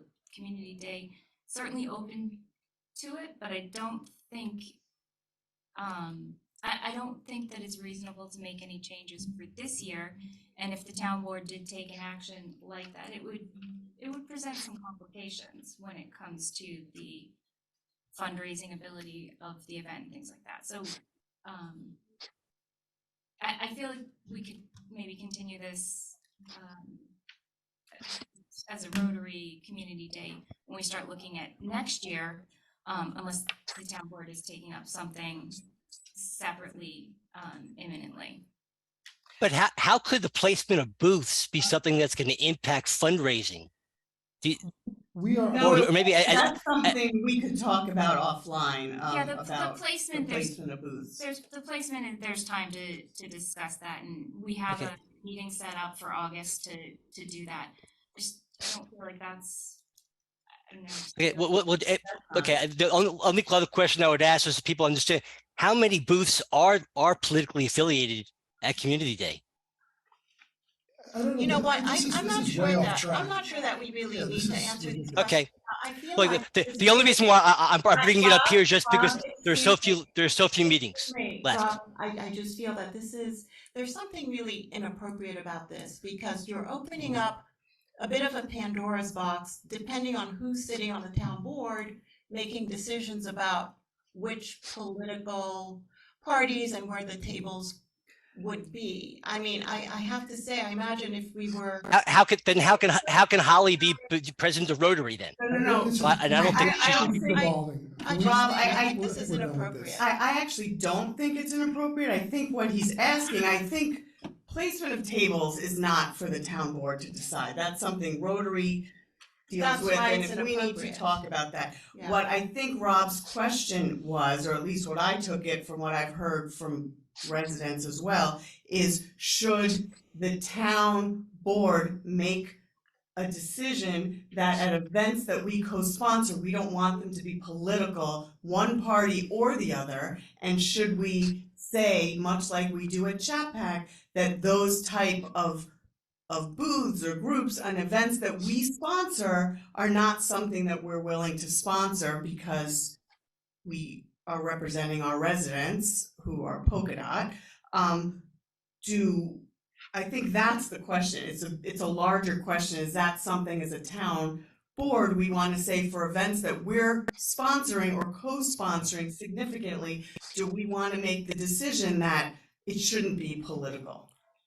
I think this is a non-issue. I know Mr. Fleischer has an agenda everywhere he is, whether it's on social media, whether it's in person. I whether don't it's think here. we have to insult our It's residents not for a insult, it's a legitimate fact. This is a question, fact. Jeremy. This is a fact. So this is a conversation that repeatedly has occurred in some various forms. This is not the forum for it. I've never heard this in my 16 years, well, I've been here since 06, so 16, 17 years, been on the town board. I ran in 2015. I have not heard one person say boo about this to me. I'd be shocking that I know when people are that upset. So if it's that much of an issue, by all means, people should start emailing the town, reach out to other people other than Lisa Katz, and tell us this. I mean, we're an hour behind. This is, I think, an effort to maybe move an agenda certainly. So. I would say if this were. Jeremy, I would have come to myself to a different meeting. I think, no, Rob, I think. I would have come myself to a different meeting, other than the fact that there are only two meetings left, I think, before Community Day. The only reason why I brought it up now. Thanks, Rob. I think. But Jeremy, have a good time doing whatever you want to do. Okay, all right, Rob. I think we allow our residents to speak. That's what public comment is about. He's allowed to say something without you maligning our residents. I think if there's a legitimate concern, which they're allowed to bring that up to us, and we're allowed I would to discuss appreciate, it. Lisa, if people have complained to you in such numbers, I would ask in the future to share that with the town board so that we can understand this. This is the first in all my time that I've heard this. And the Rotary Club should certainly be on the list to hear directly if there are concerns. Okay, I will have people email you and the town board directly. You know, I would just say that if we were 2 years ago, we wouldn't be hearing this. Oh, no, I From don't this think so. individual. So, you know, I think I think this has the potential to be used politically, depending on the year, depending on the people who are involved. I think that's an odd So supposition. I think that this is something we should stay away from. Yeah, I think this is an easier year because we have an uncontested election. Right, it's actually a good year to do it, but, okay, all right, thank you, Rob, we'll continue to discuss it. Maggie? My name's Maggie Thank you. Ferguson. I would urge the town board to stay away from this topic. If the idea is the town's co-sponsor of Rotary Day because it's on town land, if that's the idea, We also spend a lot of money. but okay, but that's town property, that's taxpayer-owned land, let free speech reign. So what happened with the photographs last time? So what? Everybody's grown up who was involved with that. People take pictures, they take pictures.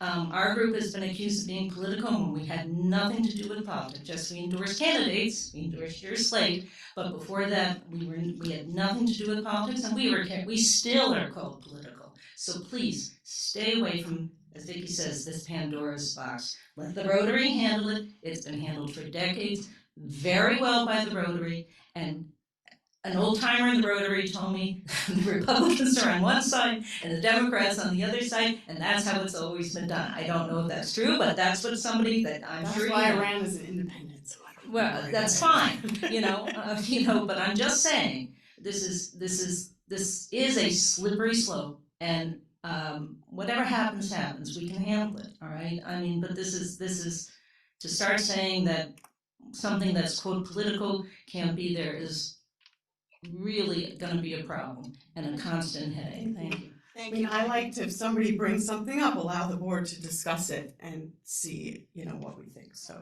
thank you. Any other public comment, new business? Anyone online? No other hands online. Okay, thank you. All right, so now we're gonna move to our public hearing on the net zero carbon legislation for 50 North Greeley. Can I please have a motion to open the public hearing? Second. All in favor? Aye. Aye. All right, where do we want to start? Sabrina, do you wanna? I'm happy to start. I'm going to share my screen. So we need to kick whoever's on there off. I'm gonna share my screen and share with you a PowerPoint presentation real quick, just to explain to you the seeker process and where we are today. Okay, so as you know, we've been reviewing 50 North Greeley. What we're really doing is using 50 North Greeley as an example of a project regarding the NG0 special permit legislation that you are considering. So, in accordance with the New York State Department of Environmental Conservation, all projects undertaken by an agency must be examined in their context of environmental significance. So, if you are funding a project approving a project or directly undertaking a project, you need to measure that project in accordance with the environmental impacts that that project may or may not present. So under the State Environmental Quality Review Act, as a lead agency, you are required to balance environmental impacts with social and economic factors in making your decision to approve, to undertake, or to fund a project or an action. So the legislation that you're considering is an action. We are looking at adopting legislation to be added to the town code to create a special permit provision. This is a map of the seeker process, and you've seen this before. It really steps out how you go about determining whether an action, in this case, adoption of that legislation, is making a significant impact on the environment. I circled, the yellow circle on this diagram is an indication of where we are today in relation to reviewing the legislation in accordance with the State Environmental Quality Review Act. We are reviewing the project, reviewing and the criteria and making a determination under secret as to whether or not there's an environmental impact. So we haven't made a decision yet whether there is a positive impact or a negative impact. Okay, so we're still at the point where we are assessing the information to make that determination. Just to clarify, when we talk about seeker and the action that you're looking at, we're looking at legislation. So that is the proposed action. It's an amendment. It's to the town code under our special permit provision, and that's 60-430 of the town code. There are currently 19 other special permits listed in that section of the code. This would be the 20th special permit listed in the town code if you were to adopt it. So this isn't anything different than you've done before. What's different about this project is you are creating special legislation that requires heightened green building elements, heightened energy standards. You're contemplating additional affordability. So you're creating the special characteristics of this special permit that will then be implemented into the town code. Okay? The where of this proposed action is development on the former Rite Aid site, which has been a vacant site for approximately 4 years. So it's a very limited geographic location where this special permit could apply. So how do you take legislation and do an environmental impact on legislation? We are looking at the concept plan that is being presented by 50 North Greeley as that concept under the special permit. All right, so it is representative of how that legislation will be implemented. So you're not taking words, you're not taking legislation and saying there's no environmental impact. You're actually examining a concept project as representative of how that legislation would be implemented. What does it mean to look at environmental impact? On this screen, there are 19 categories of impact. Every project that the town reviews, whether it is the planning board, the zoning board, or the town board, is measured against these 19 characteristics under the State Environmental Quality Review Act. You will notice in this slide that some of these impact areas are lighter in color. And there's a paren around them saying not relevant. Off the top, geological features, not really making a play given the geography of this special permit, of this legislation. Air, not really relevant. It's a construction project. It's nothing out of the ordinary. It doesn't meet the state's impact criteria for impact. So each one of these elements, there's a list of criteria that the state says you must consider when you're assessing. Historic and archaeological resources. This property does not have any historic or archaeological resources that we know of right now. not relevant. So when we look at the impact areas that we do need to focus on, land, surface water, groundwater, flooding, aesthetic resources, open space and recreation, transportation, energy, noise, odor, and light, consistency with our comprehensive plan, consistency with our community character, and socioeconomics. All of those impact areas you have been discussing since they walked in with this application. Okay, it is our job to take the information that has, well, mine and legal's job, to take the information that has been submitted regarding this application, measuring it in accordance with the state standards and even some local standards, and determining whether or not there is an adverse environmental impact. Now, for example, when it comes to energy, due to the standards you're setting in this legislation, there is an impact on energy. It is a positive impact on energy, and that you are creating a development that is more energy conscientious than any other building project. So it is a positive impact. It's not an adverse impact. Transportation. You have, after I present, you're going to hear from our transportation consultant. They're going to give you their analysis on the 42 unit project as to whether or not there is a traffic or parking impact. So with each one of these areas, we will run that assessment based on the information that has been submitted. And that's kind of what I wanted to introduce to you tonight. After this, go back to this chart, and it's hard to read, but you did get a copy of this presentation in your packet. We will need to prepare at what we call an environmental impact assessment. That is a document that you will receive in draft form that assesses each of the 19 categories. That is what you will base your determination of significance off of. We will provide you with our professional review of a determination of significance. You can either agree with it or not. We will also guide you as to whether or not that environmental determination is a conditioned environmental determination.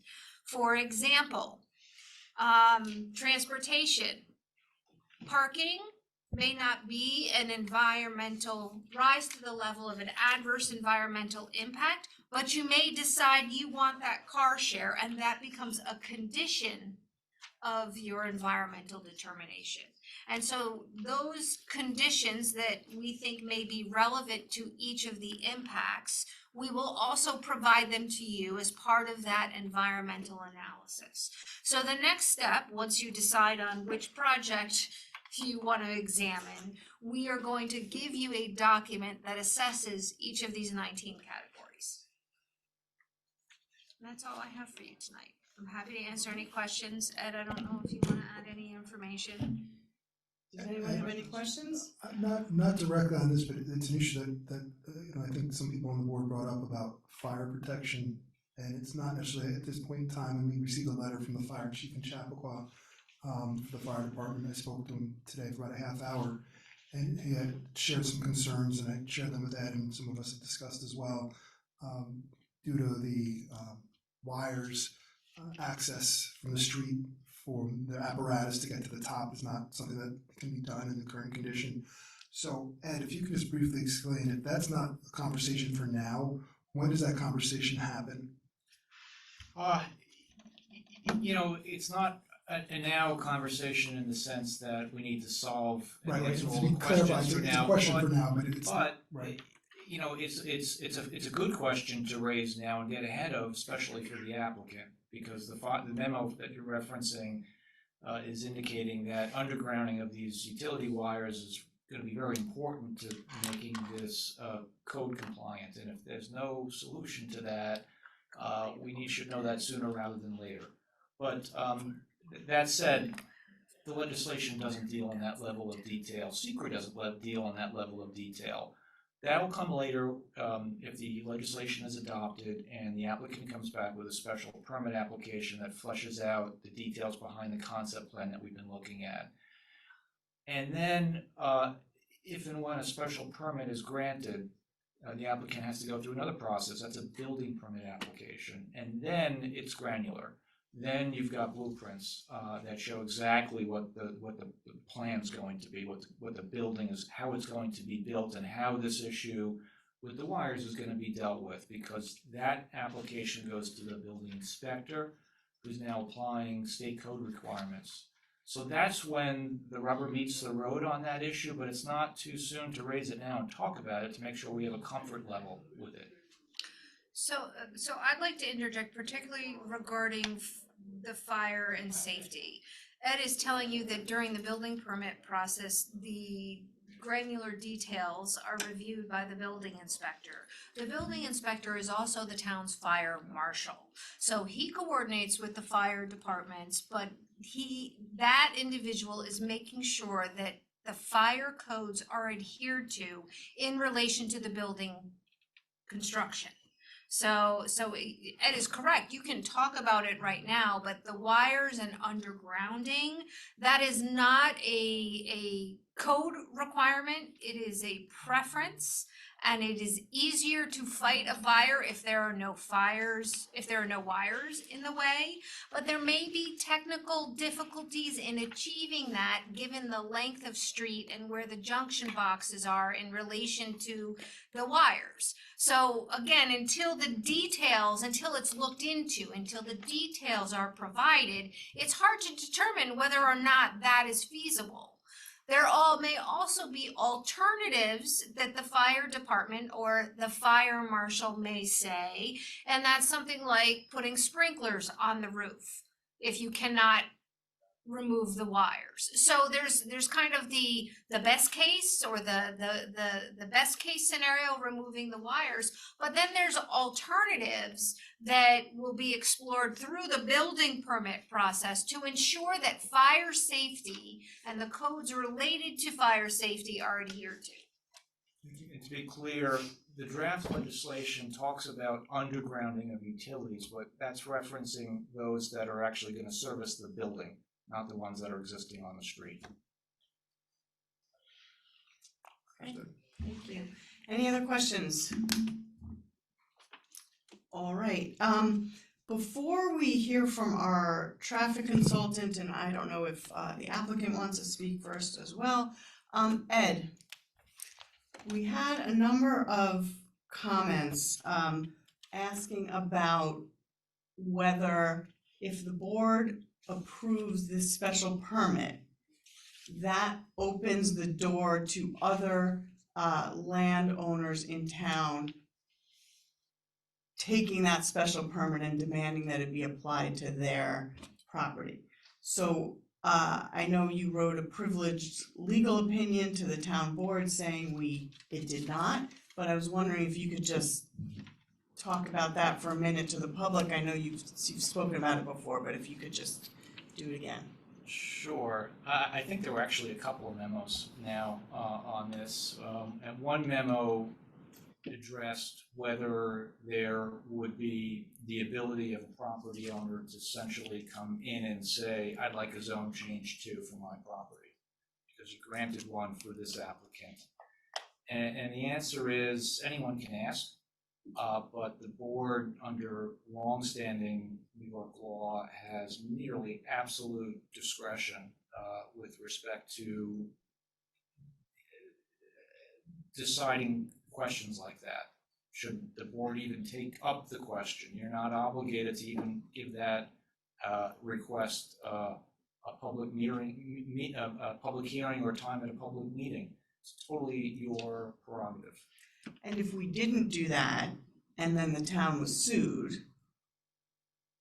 I hate to answer I know questions like that, but I can tell you that under New York law, the legislative body has tremendous latitude and discretion as to zoning, and whether to entertain a zone change request, where the line is drawn. I mean, this is really, the line has to be drawn somewhere, and you're going through that exercise with this application. Courts are not going to second guess your judgment on that.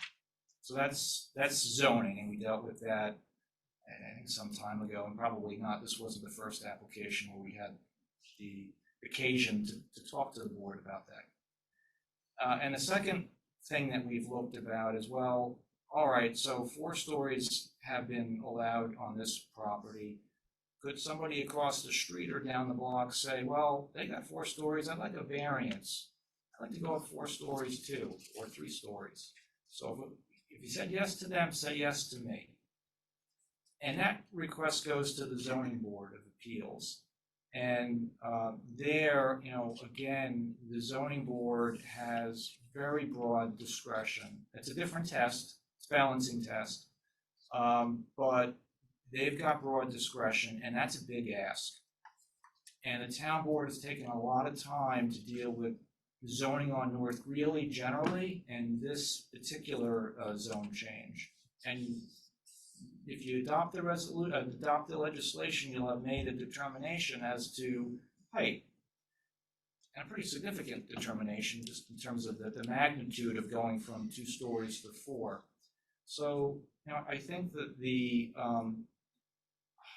ability of another property owner to get a variance on that basis alone is slim to none. And if it's in the record that one of the reasons that would potentially be granted is because there was 12 or 20%, affordable housing, that would then add to that equation as well, correct? Correct, and so would all the other benefits that I think the board has talked about with this particular project in terms of the energy standards. That it's a model. It's conceived as a model project in terms of attaining energy standards that are above and beyond anything that the town code would require today for any other project. So Ed, would the zoning board of appeals have to look at these other factors that we would take into account in granting the special permit? For instance, the carbon neutral aspects and all of the other special features of the project. No, it's a What would different, be their obligation? it's a different type of test. It's balancing and looking at for example, the magnitude of the variance. And again, we're talking hypothetical, but if somebody wanted an additional story, if they were in the BRP district where 2 stories is the max, and they asked for a 3rd or a 4th, that's a very significant variance. So that out of the box makes it a very, and it's also running against what a determination that the legislative body has made. I mean, you're essentially looking at the North Greeley corridor, and you've had this discussion. You're entertaining this particular application, but you haven't rezoned the entire downtown for 4 stories or 5 stories, or you're just dealing in a very deliberate, incremental way with this particular application. So for a property owner to come in and say, one project changes everything, it just doesn't. Well, an application to the ZBA would also be incremental, and I'm still trying to figure out what would prevent them from approving an application like this. And someone could ask for that variance now if they wanted to, correct? Like. Let me just say that, the idea is that we would have passed this legislation. So it would be very different applying for that now as opposed to after we've approved 50 North Greeley. Well, So we're talking about something completely different on North Greeley. Yeah, but I would still submit that, one project does not change community character. One project, in terms of this particular issue and in terms of what the ZBA would have to look at, it doesn't change a neighborhood. I mean, it'd be one thing if everything except a single property maybe was 4 stories, and there was one that, for whatever reason, I mean, that it really would need to be more than what we have on the table now, where it's just one property. It's not going to give, in my view, a property owner the ability to say, grant me a variance simply because it was granted here. Okay, any questions? Yeah, I guess I would say I'm still not clear about that. I'm just not hearing what it is that would prevent that from happening. Other than it's unlikely. I think when you. And it would be incremental, by definition, it would be one application to the ZBA. Yeah, So, but maybe that's, you know, a subject for further discussion. We have my memo on it. You know, again, I think in terms of the magnitude of the request and the type of request, the fact that that type of request, as far as we know, is, you know, unprecedented in terms of an additional story or two as an area variance in Newcastle. I think, again, it is extraordinarily unlikely that that would get very far with the ZBA. We also appoint the members of the ZBA, so we want to make sure whoever we appoint, and we have some vacancies But that's now, not how you control are something like that. are thoughtful. Yeah, but the ZBA is independent, so now you're saying that we're gonna appoint people based on what they No, think. I don't I'm think that's saying you appoint appropriate. people who are thoughtful. Can you talk to the standards of the Okay, thank you. All right, so why don't we hear from the applicant and then our traffic person? It's up to you, but I think that Okay, let's hear from traffic first. I went already, unless you want me to do it again. It's okay. Again, Starkip with Creighton Manning, the traffic consultant for the town. I know it's late, so I'll try and kind of keep this a little brief. We did, so we were contracted to conduct a review of the applicant's traffic and parking materials. We did conduct that review. We provided a letter dated July 21st. In that review, we noted that there were some, the site plans that we had obtained were from a previous date. Those are obviously based on the discussions earlier in flux. We provided some feedback on what, you know, could be looked at as good for this type of development to help it be better. Those included bike racks, charging stations for electric vehicles. We talked about parking demarcated for residents. That actually came to be somewhat of a solution possibly. And also like a loading area for the commercial components or for residents moving in and out. Talking about the use, I think it's important to highlight, as AKRF did, validate their statement that this is a transit-oriented development, residential mixed use, very close to a train station. And I'll go into some of the comments that we had. Essentially what AKRF did was Killinghorn conducted a study of the hamlet back in 2019, and the way that AKRF proceeded with their analysis was they collected up-to-date traffic volume data for the King Street and Greeley Avenue intersection, as well as traffic volumes along Greeley to validate the data collected in 2019. Based on the data that they collected, the traffic has trended in the way that the Killinghorn study projected, and showed that there wasn't much of a fluctuation in traffic volumes from 2019 to now. The reason that's important to note is that Killinghorn conducted a level of service analysis of various intersections within the hamlet, including King Street and Greeley. That level of service analysis found that the intersection operates favorably with acceptable levels of service. It was going to operate favorably in the future with the build out of the hamlet. And so this project, I think it's important as we talk about seeker, the impact of this project as shown in AKRF's analysis, which we validated from the trip generation numbers for what was currently, when we reviewed it, was 42 units, a little over 3,000 feet of restaurant use and a little over 3,000 square feet of retail use, that the project would not have a significant impact on traffic operations at King Street and Greeley. I think it's important to note that there are projected level of service constraints possibly at Woodburn and King and at the Quaker and King Street intersections, Quaker and Greeley street intersections, but those were projected on the build out of the hamlet. So again, this one project is not going to have a significant impact, but the build out of the hamlet will predict by Killinghorn have an impact on those intersections.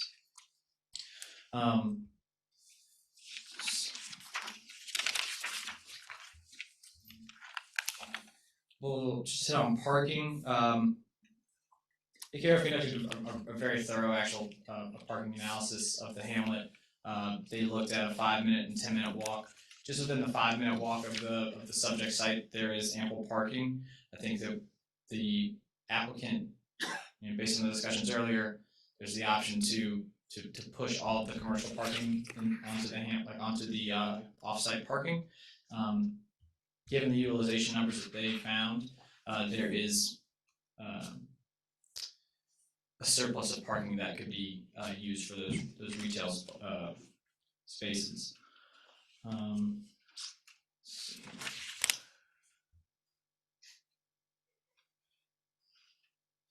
Going back to the Kimley Horn study, when we talk about like that study validating or being validated by this study conducted by AKRF, when they projected the number of trips generated by, they broke the hamlet out into blocks. When they did that, this was in a block, I think it was block 4.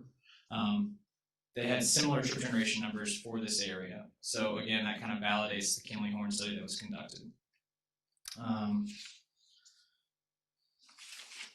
think apart from that, I think the summary is that this one project is not going to have a significant impact. We agree with the findings of AKRF. I think if you want to dot your I's and cross your T's, you can have them update their trip generation study and their analysis. But apart from that, I can answer any questions that you guys have regarding our memo. Just a comment and a question, maybe to Ed. And not to make you feel bad or anything, but the Kimley Horn study was declared inadequate and insufficient by this board. And so I would hesitate to make that a part of an official report. I mean, where do we stand with that, right? Because that's what happened, and so we have someone in good faith here. We spent a lot of time on that Citing resolution. that, yeah, so what's the impact of that on a subsequent study? It's been a while since I looked at it too, but my recollection is that the distinction we made then was to not criticize the underlying data collection, which is what I think is being relied on here. The data collection by Kimley Horn and the by town, Kimley, okay. right? And not just the school. So WSP was the original traffic consultant that did the original analysis of traffic in the hamlet. And they identified the need for the lights and everything that you see out there today, as well as future projections.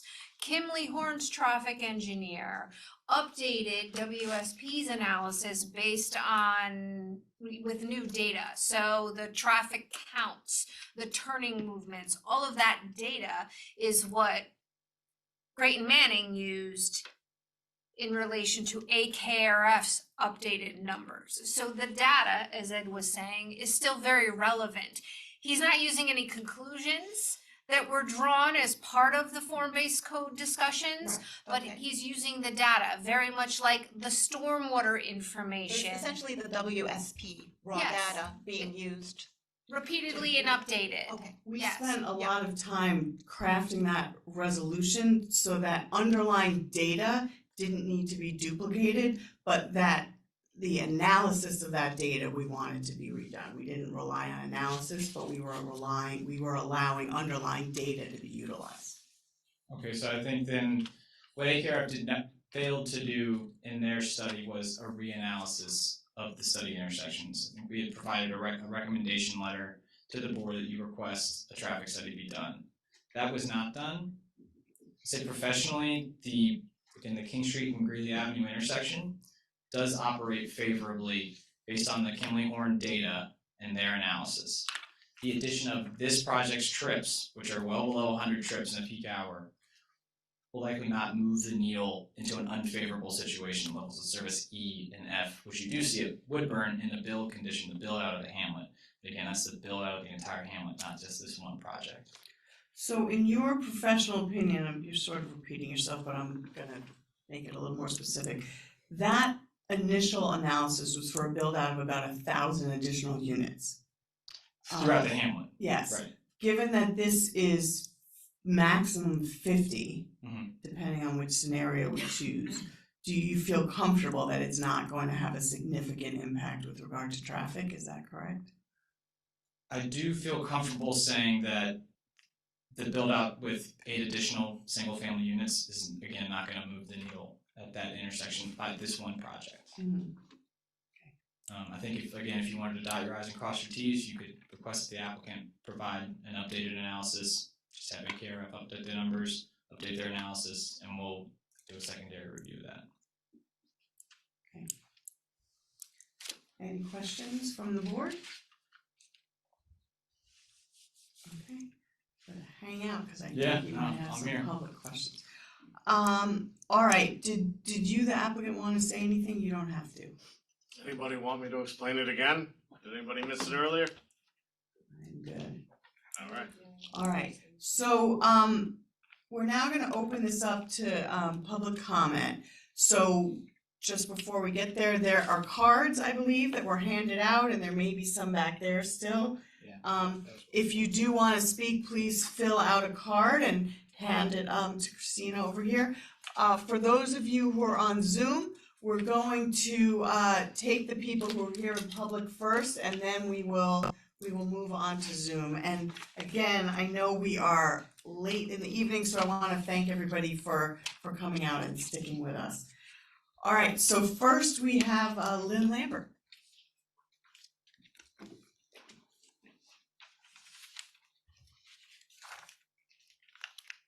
Hi, everyone.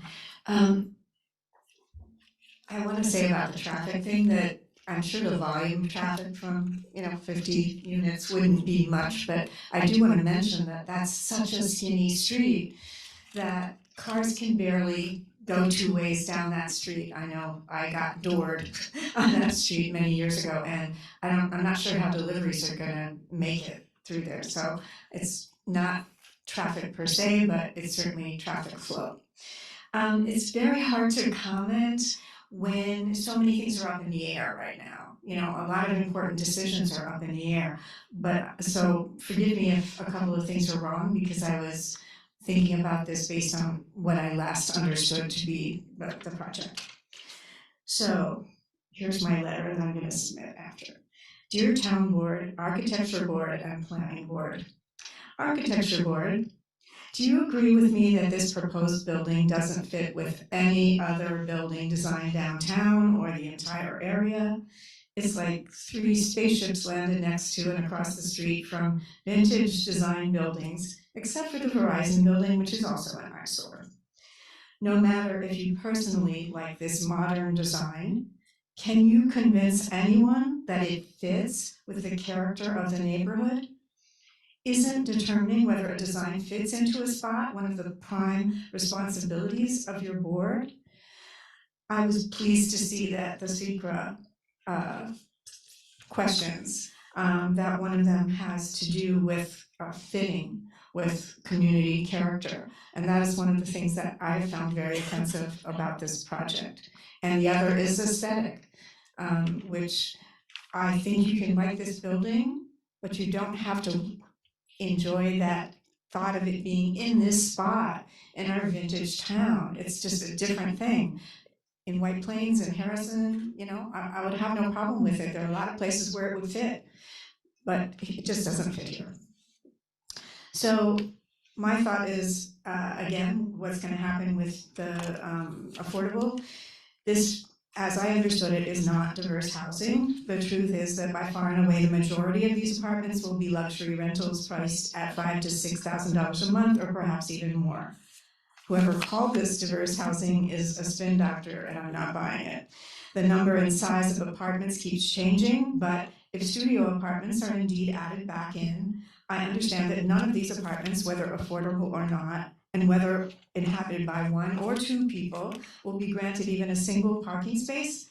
What does that practically mean?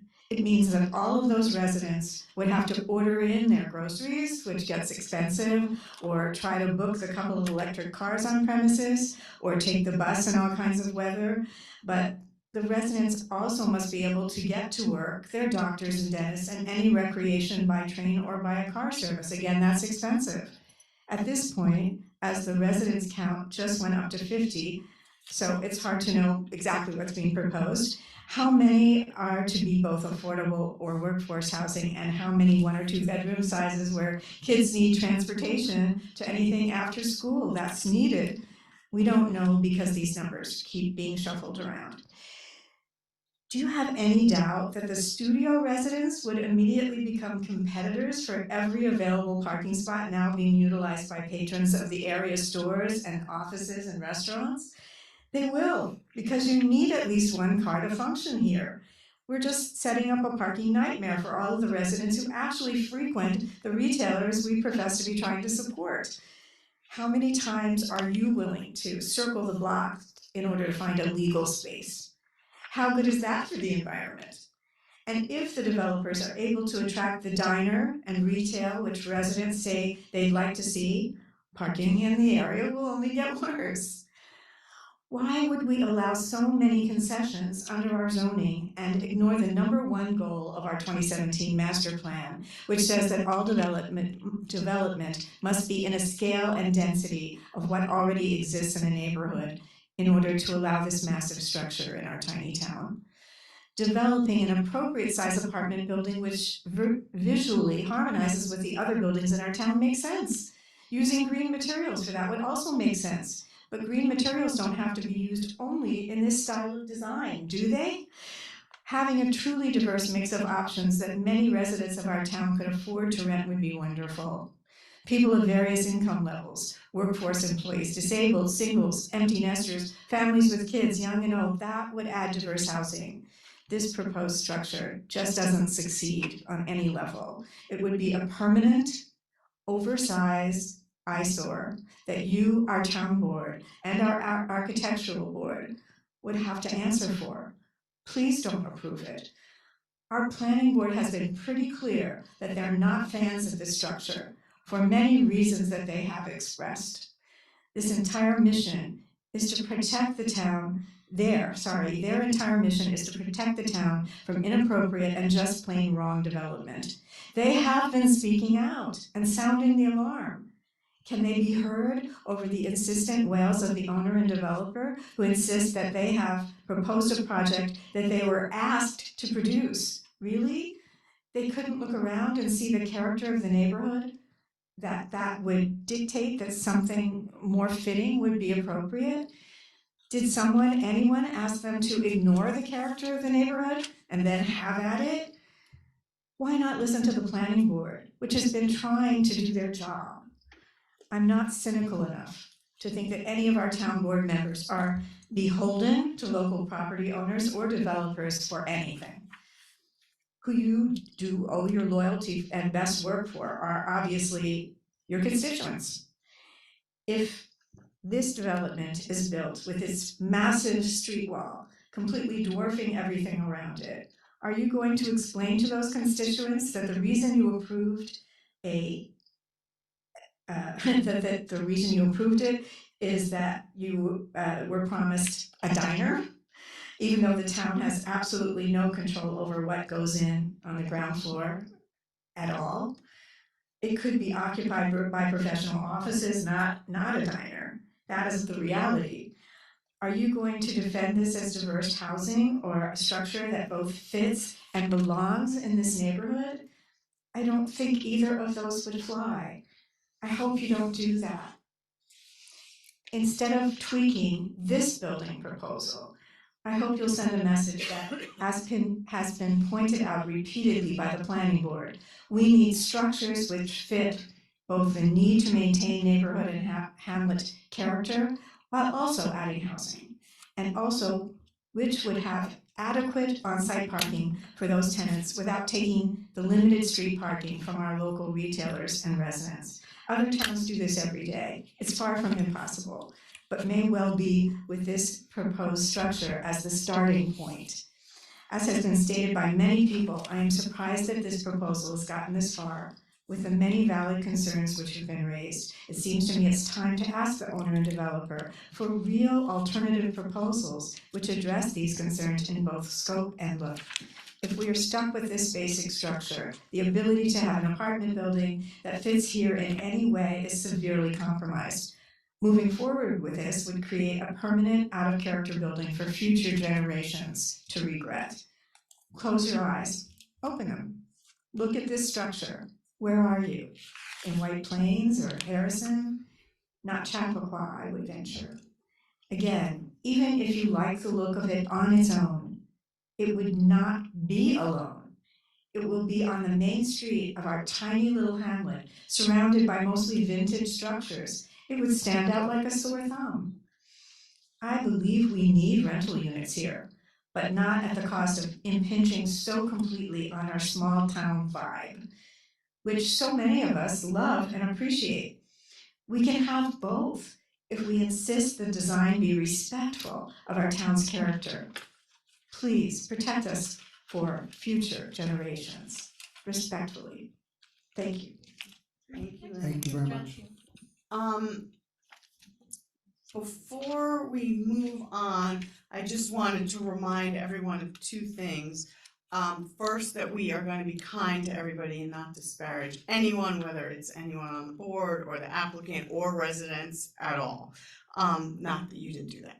I'm just putting that there. And also, when I was first elected 10 years ago, we put a stop to the 3-minute rule because I didn't think it was appropriate. If you have 4 minutes worth of things to say, you should be able to say that. But if everyone can just be respectful that it's almost 10 o'clock and of our time. So thank you. All right, Maggie.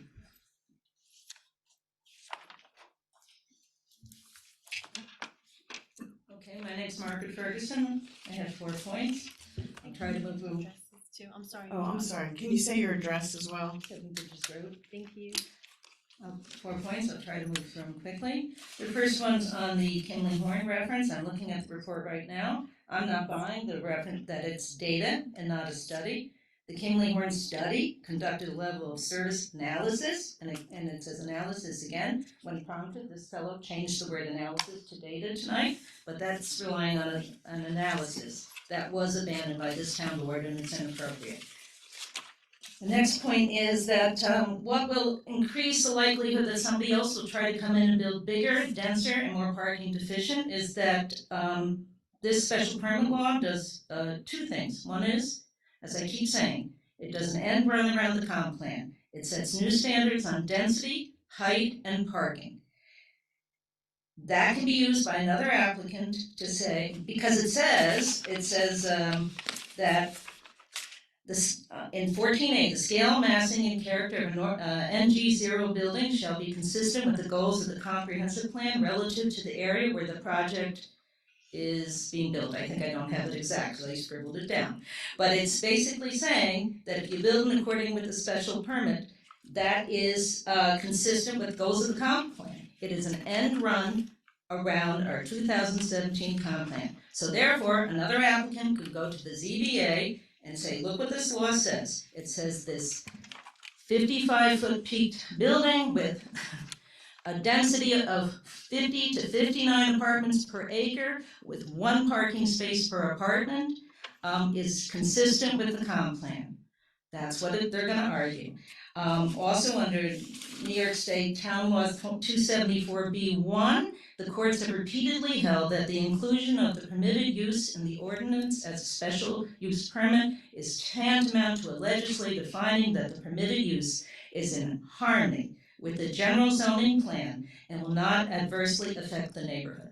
So you're going to have 2 changes that an applicant can go to the ZBA, a separate legislative body that's entitled to make its own decisions. Not legislative. I'm sorry, a separate determining body. I mean, makes its own decisions. That's what I meant. They'll argue just what I said. You have a law that's now saying the height, the density, the parking deficiency are all okay. That's what it says, all in line with the comp plan, even though they're not, but that's what the law says. And the building built there doesn't adversely affect the neighborhood. In fact, it's in harmony with the general zoning plan.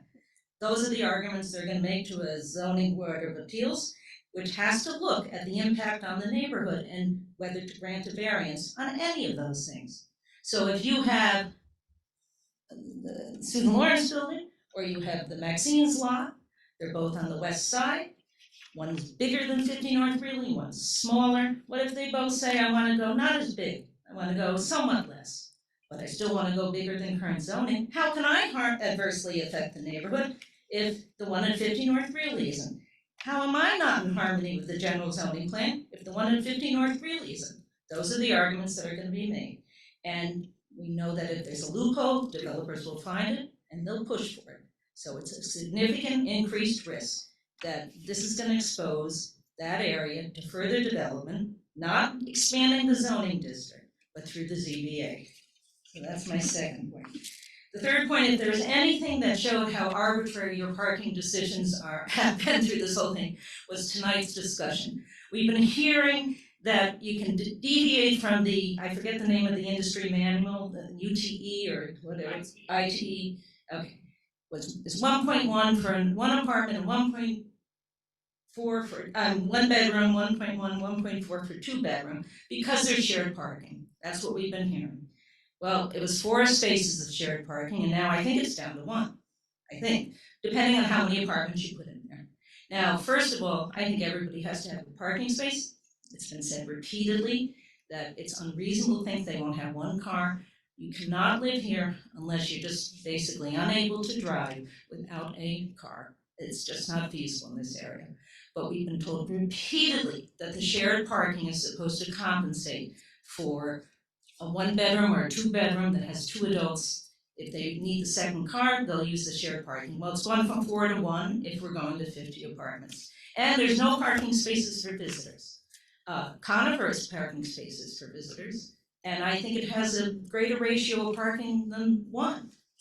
But it's got more spaces for the residents there than you're talking about for this building. And already some cars are parked from Conifer overnight in the lots in the area on the street. So this discussion, I don't know where you're going with it. It's all over the place on parking.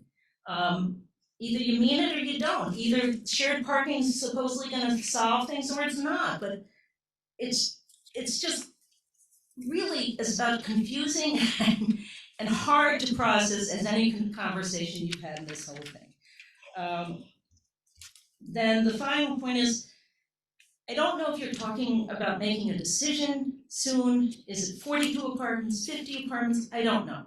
But, you know, the town has to understand what your goal is here. Where are you going? And tell them. I mean, this proposal comes in within the past week, and people are supposed to process a 17% increase in density in that building. I think that's what it is. 8 more apartments, a 17% increase in density. It's 59 residences an acre. That's a lot. And that's supposed to be something like, oh, okay, yeah. Now, I welcome everybody in this town. I think that the price of these apartments is insanely high. It's not gonna help our community, it's not gonna diversify housing. So I'm not saying anything about keeping people in the middle incomes and lower incomes out.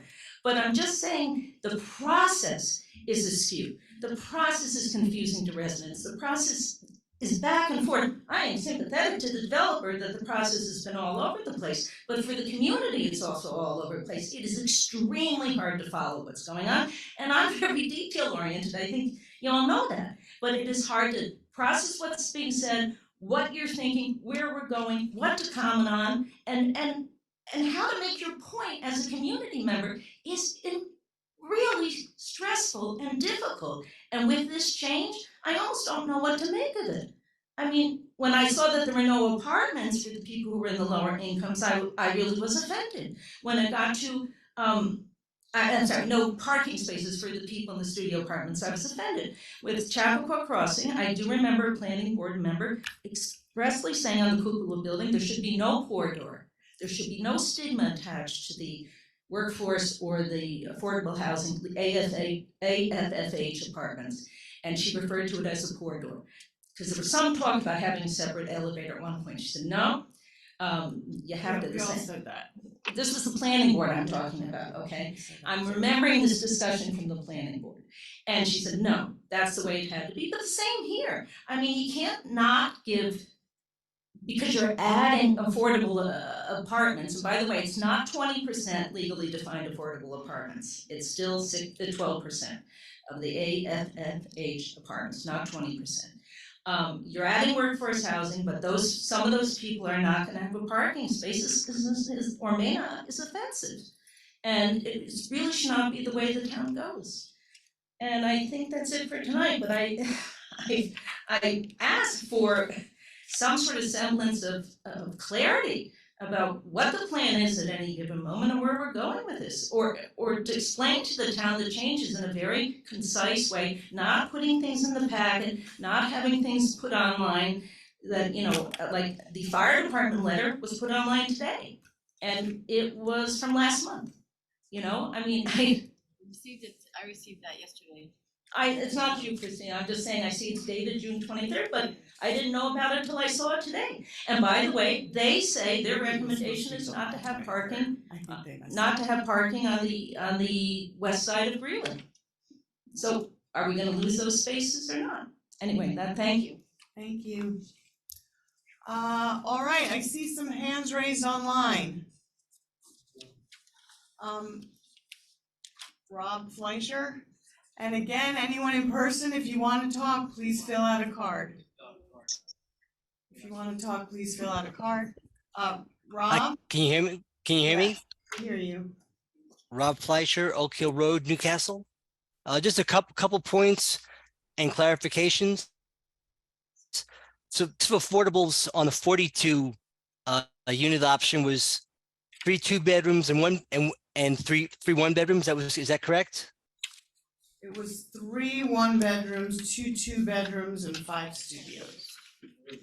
Oh, the original plan? No, on the old was 3 and 3. I don't think we ever specified.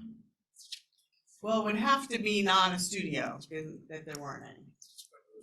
Right. So it was 3 and 3. They weren't all 1-bedrooms. They were 3 and 3. It wasn't defined. It was 5 affordable and 1 workforce. It was never defined, he's saying. What was the bedrooms count on? Right. It wasn't defined because it's 5 affordable and 1 workforce. They just never dug into it then, but it would have been somewhere in the mix. Okay, Rob, any comment? I thought it was going to be 3 and 3.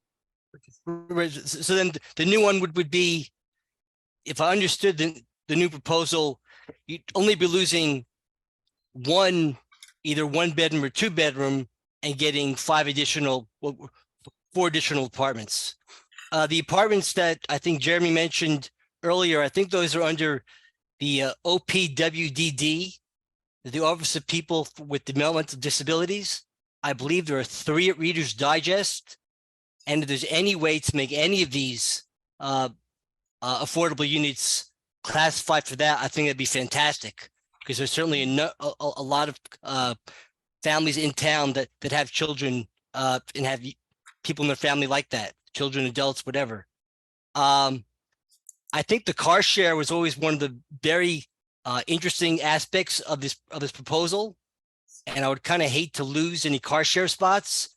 I'm not sure where they would go. If maybe we're not losing them, but the 4 car share spots I thought were a really important aspect that I took some comfort from.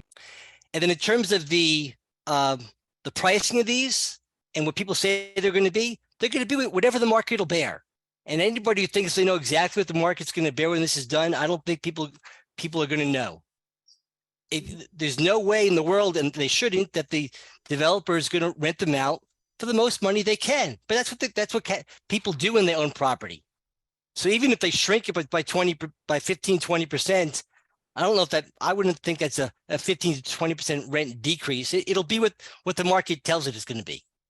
And then lastly, on the precedent, the ZBA has never given a variance that I'm aware of for something like this. Conifer was done by the town board. They gave that permit. The ZBA may have given some smaller variances, but the main permit was given by the town board. So I don't know if that makes a difference in terms of precedence, but I just wanted to point that out. Thank you. All right, thank you. Naveen Arjun.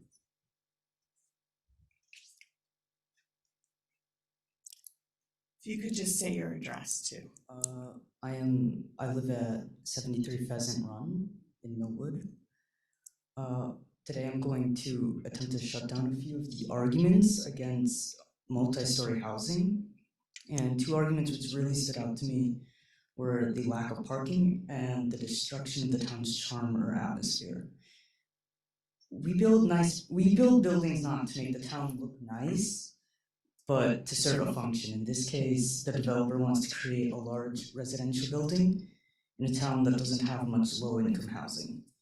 The excuse it looks out of place or it ruins the vibe of the town or it looks like a sore thumb is not really a valid argument, since if more of these are built by, it stops sticking out so much, and if it doesn't and if more buildings aren't built nearby, it could become kind of like a landmark for the town, and it just isn't really something that should be considered when you're building something like this. It's a building, not a park. We don't need the building to look pretty, although I'm sure we all do. The primary focus of the site should be to house as many people as possible.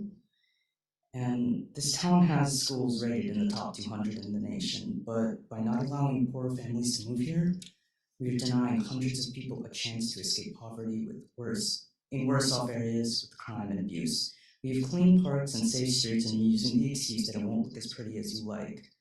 It's not really an argument, but more of a gripe that you all won't seem to let up. And for parking, as far as I can tell, right now is not much of a problem, and I've asked my parents, who also don't think it's a problem right now. But if it is to you, it's a problem not because of dense housing complex, but of existing suburban sprawl. If we increase the density of houses and shops in an area rather than making car parks, you won't even need a car to live or move around inside of Chappaqua because of the proximity of the Metro North station, leaving more and more space for things such as the supermarket, something that Chappaqua is currently lacking. Would benefit the town in many ways. Visitors should not be driving into the town. If they live in the city, they can take the Metro North. If they live in Millwood, they can bike over the way I do. You shouldn't be driving inside a town or through a town anyway. You should be walking, unless you consider Houston a good city to live in. And parking doesn't seem like it would be an issue even after the building is built, because the new building is being planned with parking lots on-site or off-site. So there really isn't a reason to be using parking as an argument either. Thank you. Okay, thank you. Thank you. Thank you. All right, James Driscoll. Then we're gonna come to some of you online. How's everybody tonight? I just wanted to counter argument what the gentleman just said. Appreciate his opinion and everything, but time and time again, I keep hearing everybody think that we're building, the developer's building a project that's designed to house massive amounts of people with small apartments. It's not. He's building 1,000 to 2,000 square foot apartments with sprinkler studios that are going to rent at the bare minimum at $3,000 a month. So it's not diversified housing for poor people. It's not any of that. I don't know why people seem to keep thinking that. The closest building I can think of is the Atwood in Pleasantville, and they rent for $3,000 to $5,000 a month. So I'm curious why this keeps coming up. Another thing is parking is a major consideration. 14% is the number of people in Westchester County that do not have a car. 14%. So even areas such as New Rochelle, Yonkers, and White Plains, it's 16%. So to think that whoever's going to move up here is not going to have a car is preposterous, I think. Especially since the majority of people in Westchester have 2 cars per household. So, yeah, we have a train line, but it's a commuter train line. You know, you can't take the train to the supermarket if you live in that building. You know, if you go into Grand Central, you got no problem. What are you going to do? Take the train to Pleasantville? I mean, it's just time and time again, people act like we're we are building a building that's out of character VSB. That's all I gotta say. All right, thank you. Now let's move to, I need new glasses, Cassiopeia Sand? Online? Hi, I'd like to start up. Oh, yeah, hi, I'm online. Can we just get your My address? connection is very bad, so if Cassiopeia, can we just get, we need your address. yeah, for the 25 record. Longview Lane. Perfect, thank you. And you're breaking up a little bit. Yeah, 25 Longview Lane. Yep, Yeah. Sorry, if you can't hear me, that's because of my connection. you're good. Yeah, right my now. connection is very bad. Okay, so I just like to open by talking about some of the arguments that are brought up here tonight. When some of the people against, I don't know, some of the people speaking about the character of our town or whatever said that we have to think about future generations. My comrade Navina is speaking tonight, and we represent a much larger movement that shows that, you know, people in Chapua do want multifamily homes. And as to the people who say that this is not an affordable housing development, we know it's not an affordable housing development, and we are taking the position that the development as it is unsatisfactory, but we need to push the developer into adopting an affordable housing model. So this is so my speech is focused on the fact that in this argument about 50 North Greeley Avenue, what we're mostly hearing is arguments that are for or against the building. And what we should really be talking about are the contents of the building. 50 North Greeley Avenue, as it is right now, is a largely the town of Newcastle is granting the developer an exception code, and we support this exception. The best part of it is that it gives the town of Newcastle a lot of leverage. If the developer wants this exception, they'll need to play by our rules. And this has been shown by our public hearing tonight. The zero emissions requirement for this development shows that the town of Newcastle has already laid out certain conditions that the developer has to follow in exchange for the zoning exception. So in this case, it's that the development has to be carbon neutral.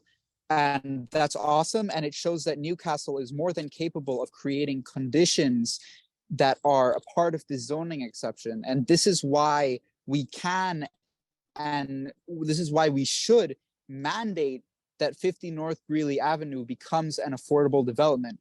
We should mandate that a majority or a totality of the units are affordable units. We should say, yes, go ahead and build that 4-story apartment complex, but it has to be affordable. You know, the increase from it, but if we had more, significantly more, my group would support the development unequivocally. Listen, as a town, we have a real opportunity to create progress here. If we let 50 North Greeley get built as it is right now, we miss out on that progress. If we stop 50 North Greeley from being built altogether, we also miss out on that progress. So in order to make our town more diverse, equitable, and inclusive, we must turn 50 North Greeley Avenue into an affordable housing development and then let it be built. I truly that is welcoming. Oh, we just lost you. Oh, can you Muted still for a hear me? second. You're back. All right. Okay. We just missed like the last few words. Okay, so I was saying that Then let it be built. if Your service is terrible.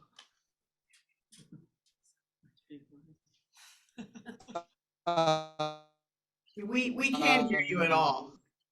If we let 50 North Greeley, yeah, it miss out on a chance to create. If we let, okay, No, we got all that. You're sorry, can you hear me right now? Yeah. Maybe, are you going to submit? Okay, I'm gonna Do type you what I wanna have to say. send, is this written up? Do you wanna send this into the board? That might be very helpful. Yes, I'll do that right now. Thank you. Okay, perfect. Thank you so much. All right, Robert Lewis. Hi, so I see that the applicant has done a lot of work, a lot of iterations, fine tuning parking counts and the room counts, a lot of iterations, but I wonder, has the town board done, really investigated alternative design ideas? Things like height and massing for the site, the orientation, the kinds of things that Tom Curley, where he looked at, explored the streetscape. I think, I know that he made a presentation to the planning board where he talked a little bit about the downtown, the Hamlet, some of the Hamlet studies. He was terribly concerned about activity on the North Greeley. Do you know? Have you looked at alternatives for the streetscape? Bob, I think we've all seen Tom's iterations, and certainly I think most, if not all of us, have spoken to him. He's been on our work group sessions, our working group as well. So we've definitely been fully aware of those options. So is that something that has been part of these hearings? Yes, they've been in our work session. They've been in our work sessions. He hasn't spoken at a public hearing, but we've certainly looked at the planning board meetings. They've sent us memos, and Tom and Eldad, both from the planning board, are in the working group for this proposal. Okay, because it does seem like it's very relevant to really a consideration of the health of North Greeley. One of As the are, ideas, by the way, two members of our architectural review board are also Stanley and Bob are yes, I did hear in that about working that. group as well. One of the things that one of the ideas that I had for North Greeley was, and it's not specifically this project, but when I go up North Greeley, I frequently end up having to, on my way home, drive up Maple Avenue, which is the street at the north end of Greeley at the post office. And it's a somewhat uncomfortable drive going up the incline and then having to try to get onto King Street at the top of the hill. The traffic coming around the turn on King Street, it's a little dangerous.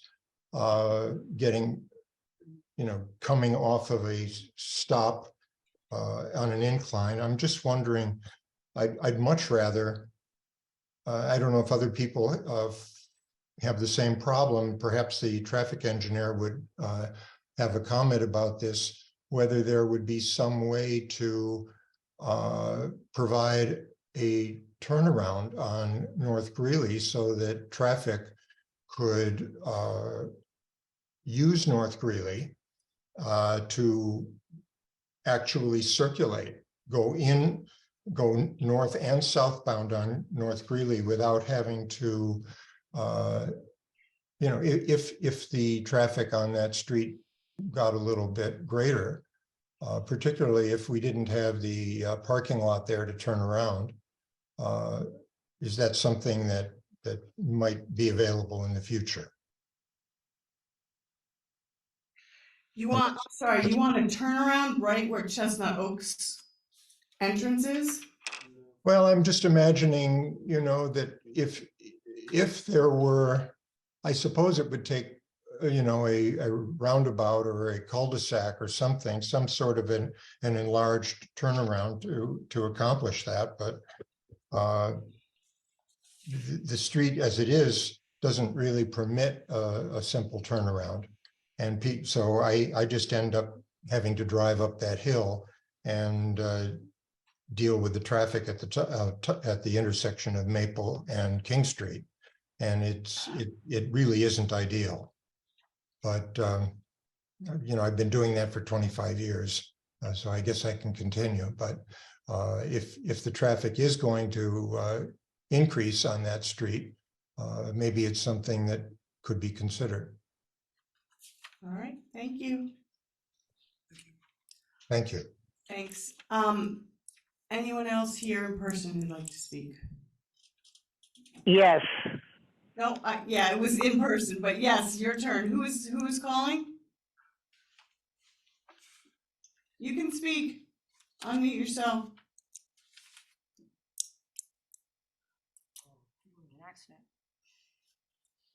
Okay, is there anyone online who would like to speak? I have unmuted. Thank you. Can you please state your name and address? Ellen Schlossberg, Bedford Road. Hi, Ellen.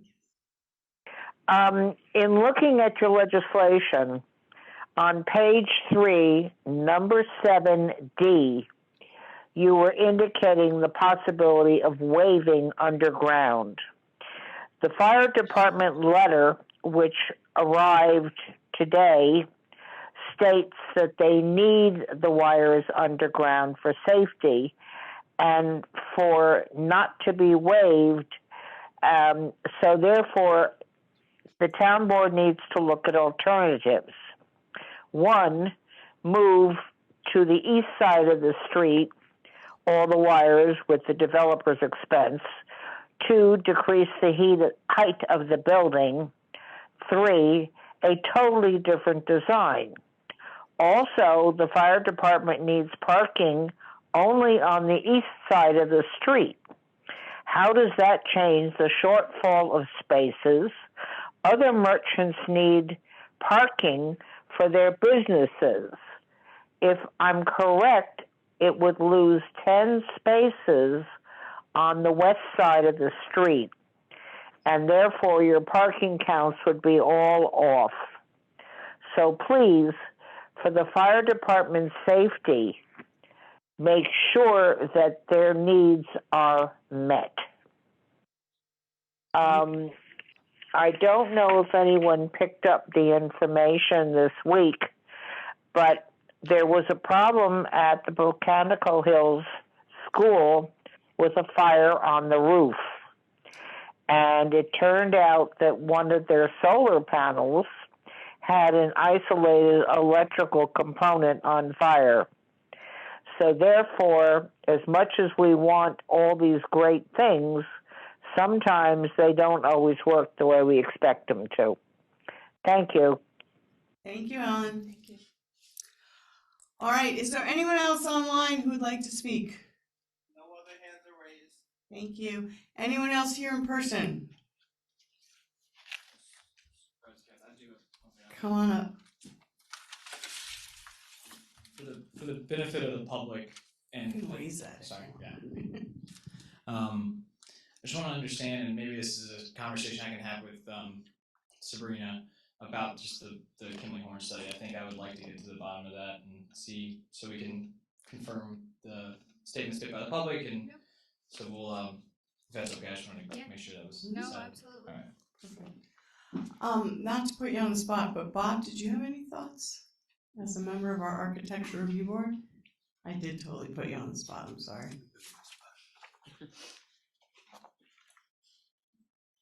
Okay, well, there's been a bunch of interesting comments from the public. One of them that's interesting is, is the building going to stand out or is it going to fit in with the community? So I do think that it will stand out. It is a different building. Its scale and architecture is different. It doesn't mean that it's bad or inappropriate or isn't going to be a nice addition to the community. So, while in the residential communities and residential areas, we certainly focus a lot to make sure that something's not too different, that it might be offensive to the character of some of the houses, but I don't know if that's as applicable. I personally don't in the commercial area, so I just wanted to mention that.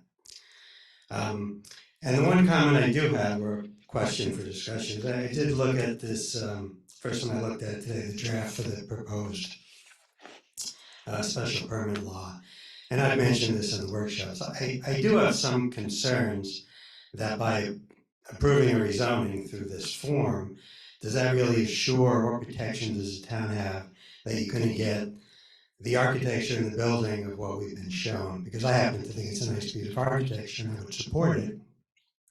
And I would support other aspects of the project. But I'm not convinced by reading this that somebody who wanted to give a less appealing building couldn't check the boxes on this list and fit within the confines of the legislation. So that's my one concern. Great, thank you. All right, any other comments? You're back. I would like to finish what my friend Cassio Bassant was saying.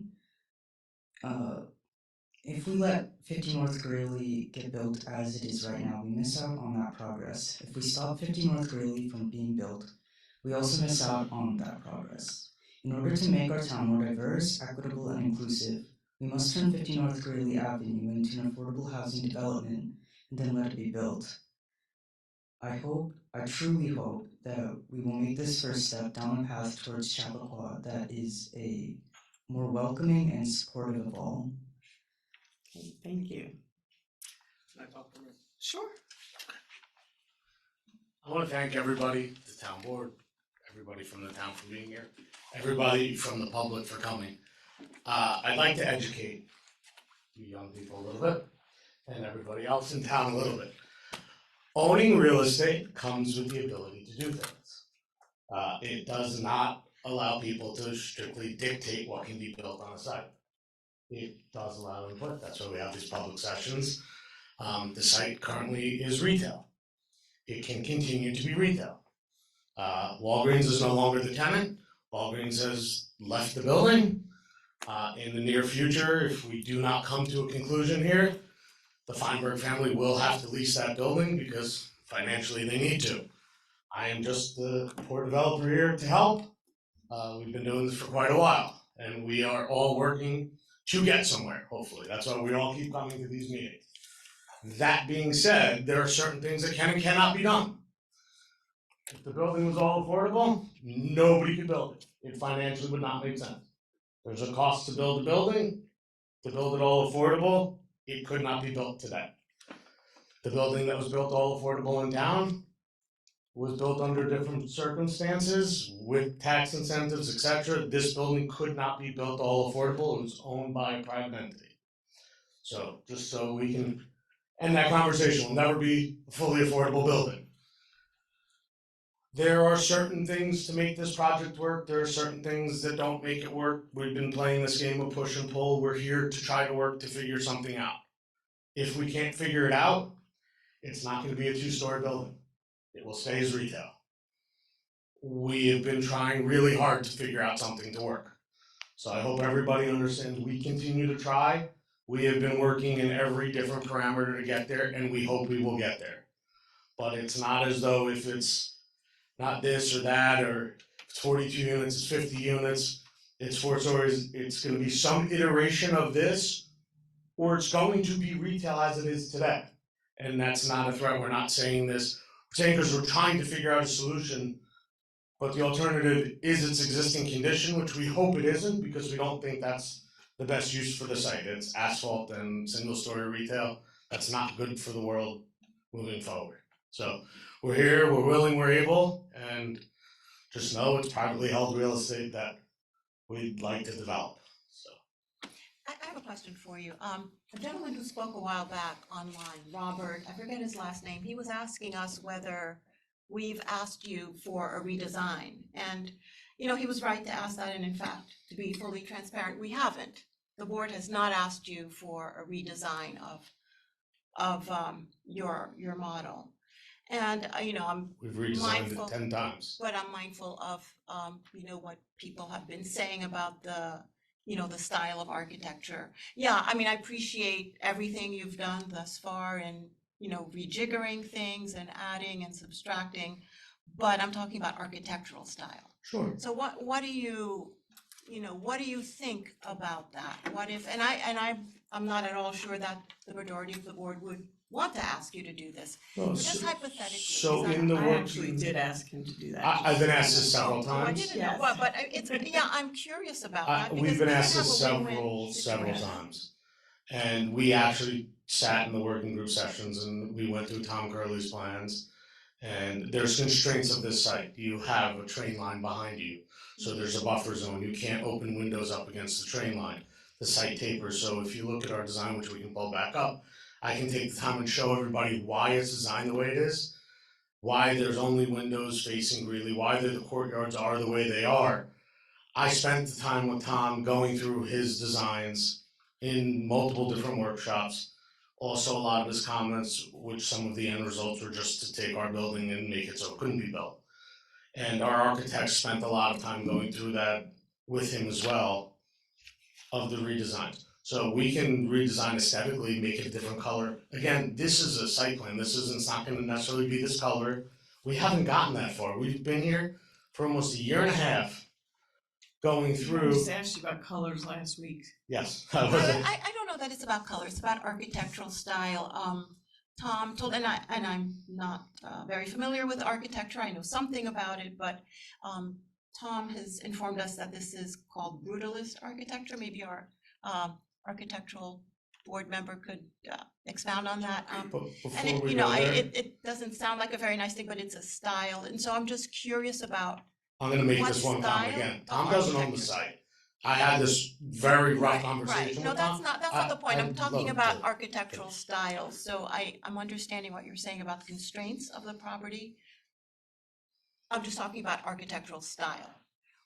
While taking account We're not even at the architectural constraints. styles, we're trying to get to legislation to get to a building, and we can't seem to get there. It is kind of the issue. Right, I'm addressing the public comments that we've heard, It's too big, so, it's too massive, the street wall we've been addressing is at Tom's request.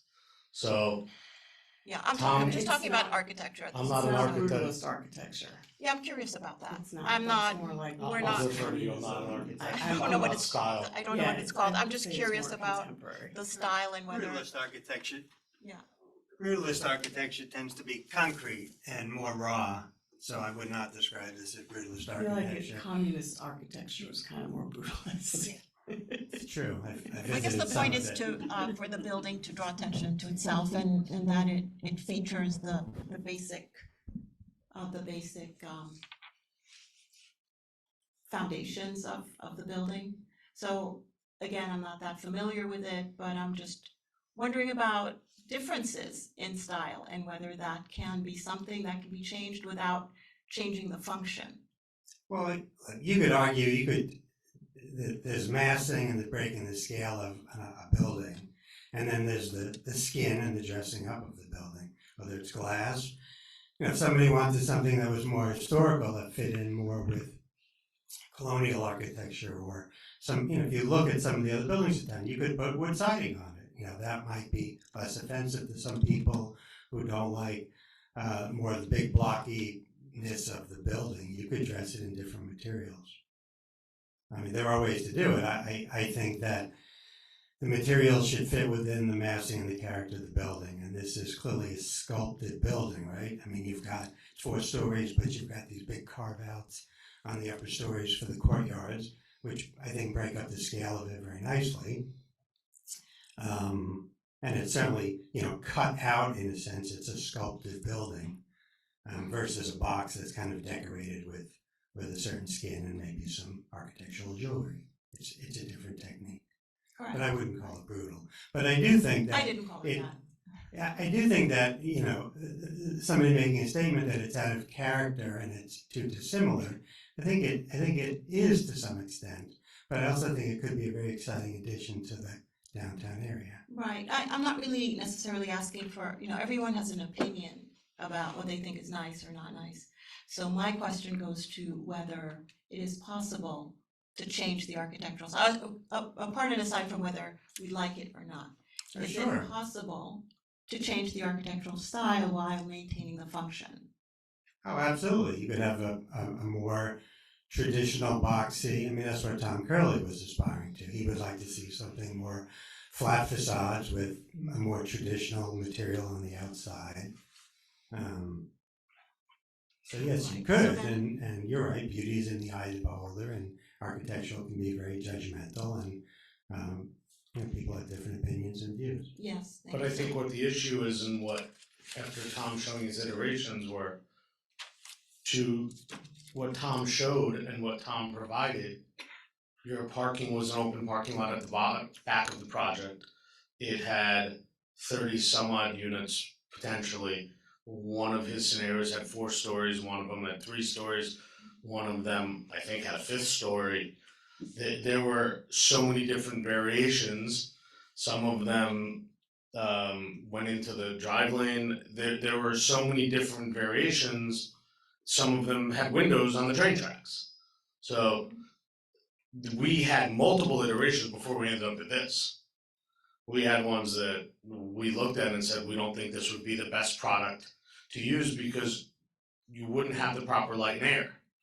Trying to figure out light and air and the best layouts on this property is very, very difficult because of the way it tapers, the way it's up against the train tracks, the buffer zones that have been created here, hiding the parking from your line of sight so you don't see it while walking down the street.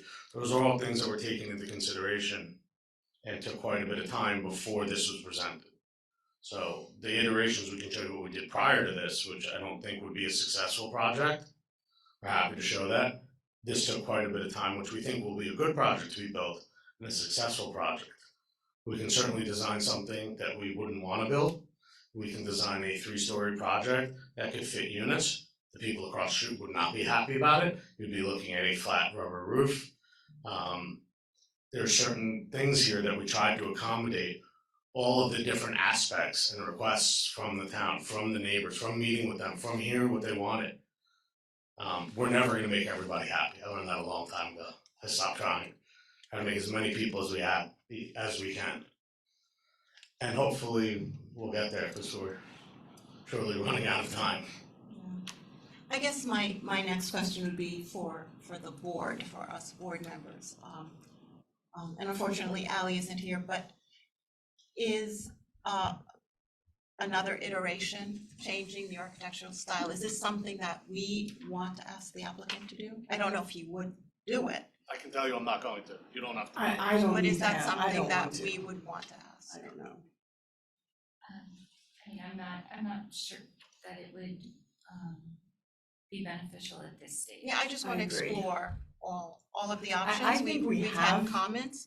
Yeah, we've had public comments, so I would like to make sure that we're addressing everyone and everything.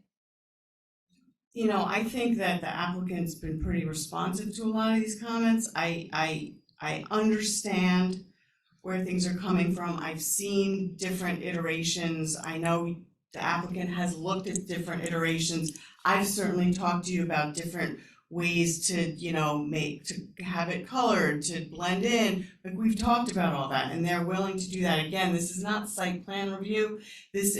We're looking at legislation. We can continue to look at it for site plan review. This is not that. We're asking to do this, to opine on legislation right now, and to adopt or not adopt legislation. There is another step, which is site plan review, that they'll actually present that application. It will be referred to our planning board, it will be referred to our architectural review board, and that's where a lot more of these specific details will be coming in. What we're supposed to be focusing on, and we've gotten sidetracked a lot, and I've let the public do this because I want to hear from everybody, but We have to. well, we have to, but also some of this is legislation. This is a public hearing on legislation, not so much the color of the building, et cetera. So but I want to hear from everybody, so that's why we've done this. But certainly, once we opine on legislation, there will be significantly more time to look at site plan and to have those discussions as to those type of specific details. Well, just one point of clarification though, this is a special permit application and we have been so specific in the legislation, unusually so, with the legislation being very particular about the specifics of the building, about the design. We've gone through using words like crenellation and various descriptions in the legislation to make sure that the building gets built the way that has been proposed. So I think that that ship has sailed in terms of being traditional legislation. I think we've been very detailed about how the building looks in the legislation.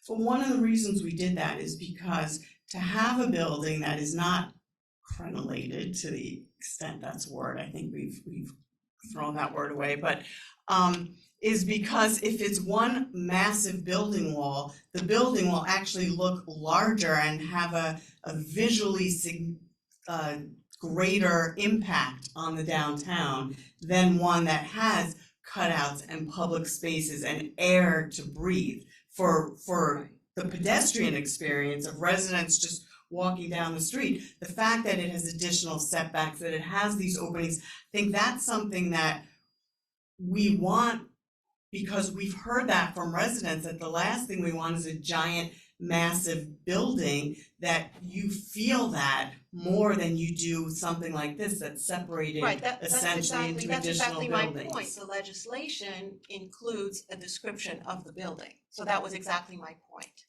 And that's why I was talking about looking into different architectural styles, because our legislation is tied to that.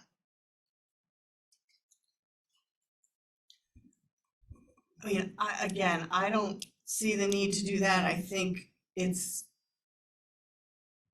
the developer and the applicant has looked at those things. We've looked at them. We've looked at them with the working group. We've looked at them with Tom Curley. We've looked at them with our architecture review board.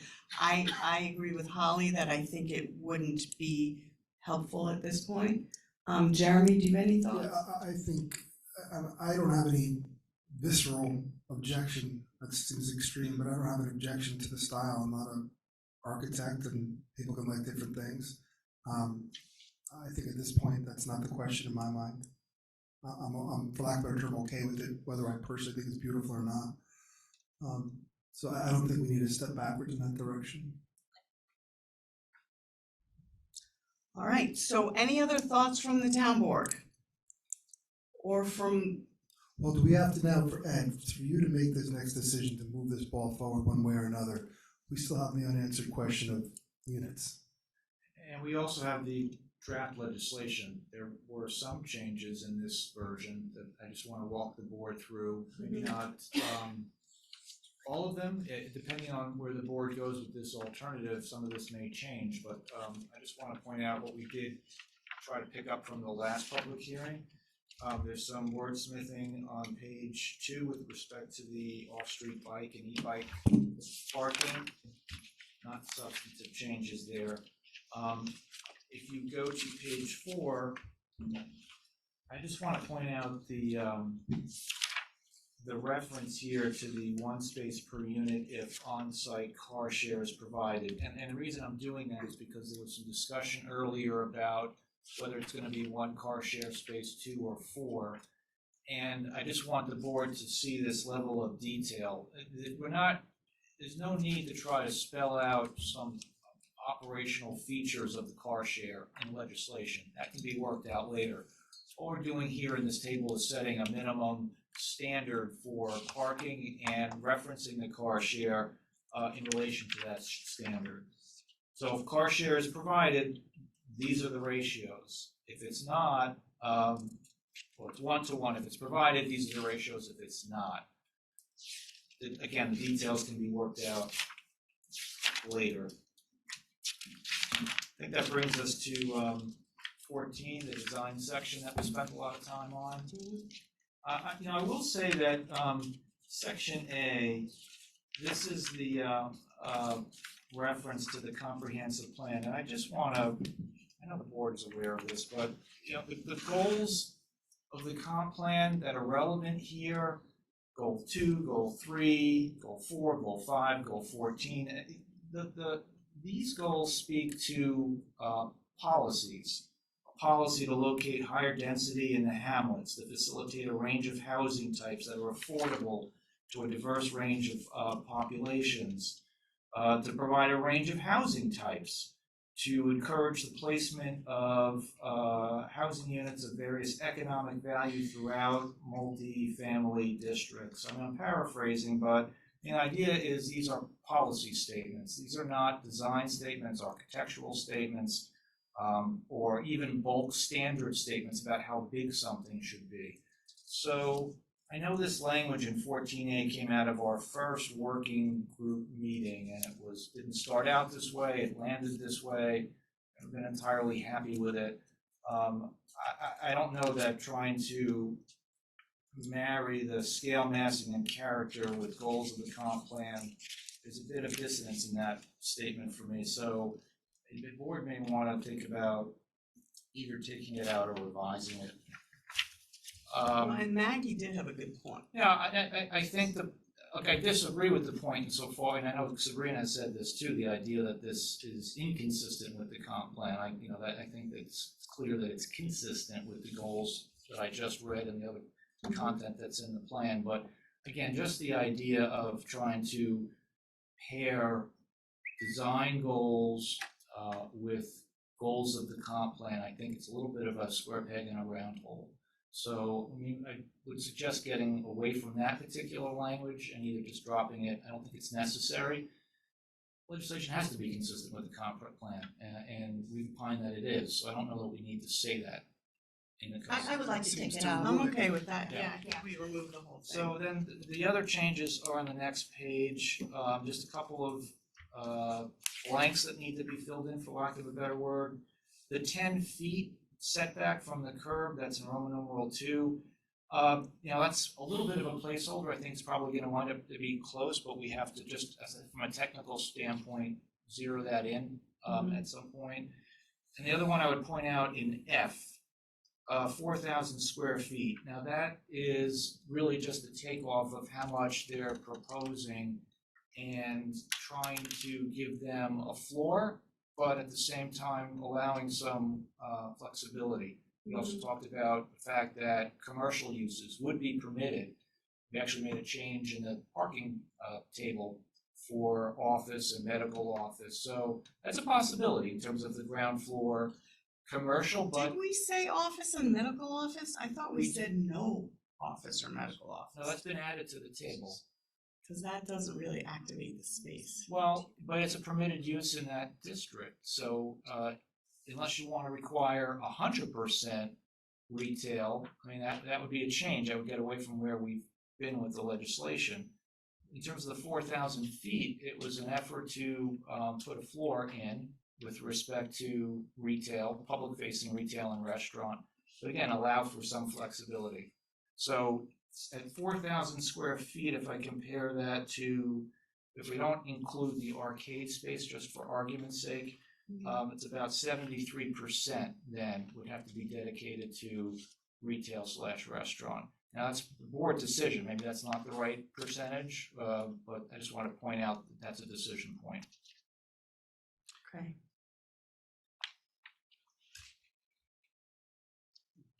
Any thoughts about that?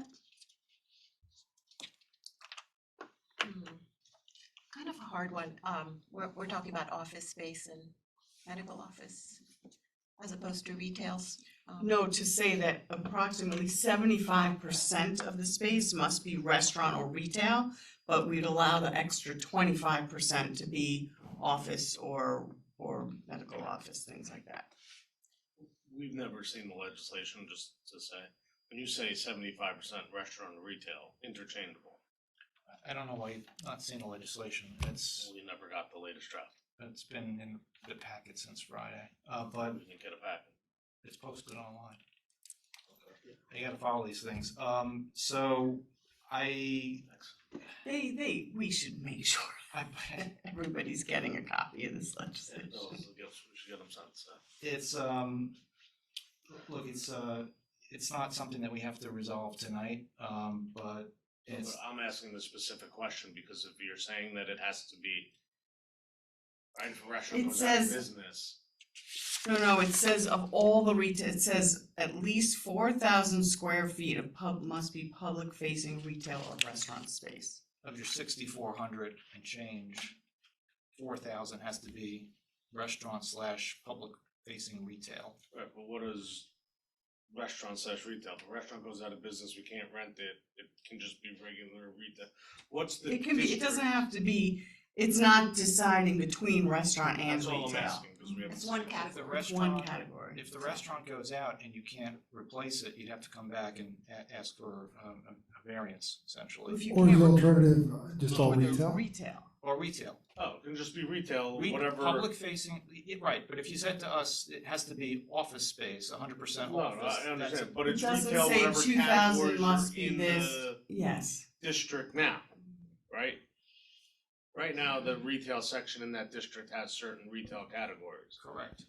Yeah. That it complies with that. Public facing retail, yep. I guess I'd be concerned with making it 100% retail or restaurant retail because we don't wanna see empty storefronts. Yeah, that's what I Right. took away from the last public hearing when we talked about this. I think 4,000 feels good, like around Yeah. 75%. Yeah, with his new number, I think I, that's. I think the bigger issue is if you can't find a restaurant or it's easier to get retail, we could theoretically just be stuck with all retail. But I want it on record that we want a diner. I mean, that We're wanting is fully getting, aware. wanting and Yes. getting are two different Fully animals. aware. We can't All of legislate it. it, we would love that, No, but we we can't can't. legislate it or promise it. We've reached out We're already. gonna try. We've already reached out. We're talking to people last week. But just to be clear, like, back of house of restaurant is not front facing retail, right? Like. But it's 2,000 restaurant square feet of a space. Restaurant though, but it's. It's not saying front restaurant We can space. discuss this in He greater needs a detail chance, he going needs a forward. chance to look at this. So let's discuss this instead of debating it now. I think there's more. Yeah. Yeah, We'll make sure you get a copy. I think the last two things then for the board tonight on this would be the option, whether that is something that we should explore, that our traffic consultant should spool up on. And Sorry, what do you mean, what option? the 58 extra studio Oh, the apartments. apartment, If works you right. want. But before we get there, one thing I didn't see that we spent a while talking about was what, and maybe I missed it, what is the definition of the, or maybe it wasn't going in the legislation, of the, payment in lieu of parking? We didn't come to it. Yeah, we don't have a methodology. What the language that's in the code, I think, allows us to provide one. But we took out, okay, we don't have like the ad valorem in here anymore. No, it's Okay, not. good. I didn't see it marked. So, Were we gonna see information on the, I thought there was talk between 9 and 40,000 parking in lieu, fee in lieu of parking, all that. that's the methodology, and we don't have That's what I was that. just talking about. Are we gonna see that, hear that? Yes. It's not ready yet. It's not ready yet. Okay, I just didn't know where it was, okay. I'm with you, I'd like to see it. So, that leaves the, this, the option, the alternative, I'll call it, of the 8 extra units, and also on the environmental assessment. Again, some of that's gonna depend on the answer to the first question, Mhm. which project are we analyzing? But there's other work that can get started on that, So, I guess we look for a little direction from the board as to where you wanna take this. Okay, so Jeremy, what's your thought on that? So when I sent around while we were sitting here, I just did a quick search, and by no means is it scientific, but the options relating to housing for people with disabilities, and if there's the same incentives that there might be for affordable housing, FFH. So I think that's more appealing to me. I looked at that material briefly. I don't know, though, that it's something that we would legislate as opposed to just an opportunity for the developer to take advantage of as a funding source. Why would you not legislate that but we would legislate affordable. Well, I mean, obviously, affordable is probably something easier to do, and there's statutes for it, but it just doesn't exist in the realm of disability. I need to spend a little time on that. I'd like to hear more about that. Yeah, were you thinking the studios? I was just thinking out loud. I mean, not to create a whole other process for Ed and Sabrina. I actually don't think it would be a process. Honestly, I think as long as it's something we can put in there, much like, 2 units or workforce, if one of those can be, under the, the Office of Persons with Developmental Disabilities, whatever that may be, if there's a way to just put that, I don't know that it has to be a long legislation in there. I think as long as we're allowed to say it shall consist of. And would the idea be substitute some number of workforce units? Yeah, for whatever, substituting one of these other, AFFH stays where it is at 6, right? Okay. Yes. Yeah. Yes. Yes. Okay. Right, there's really absolutely people who 100% in this community use that and want their children close to home. Jeremy, I think it's a great idea. I think it's a great idea. I don't know what the income requirements are or any of it, but if you take one of the studios from whatever category and put it there. I think it's a great idea. Yeah, I saw Yeah, I 50% really like the AMI, and maybe it is just as simple as eligible for that subsidy. So workforce or.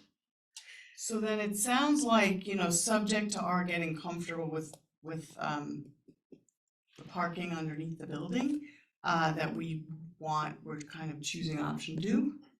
Is that what it sounds like? Yeah, I like that one. Certainly viable. I think I so, wanna if hear we more do about the parking, the though. disability Mm-hmm. options, yeah. I would could say see that. though, we have to have at least 1 spot per unit under there for parking. So why don't we do this? Let us look at the parking. Let us look at amending it to 6 affordable, 1, I'm not gonna claim to know the acronym, Mm-hmm. 3 workforce. Let us look at how to work with the parking to see if we can adjust it. Maybe that arcade space gets modified if we can squeeze in another spot or something. I don't know. Let us look at it and see what we can turn around quickly.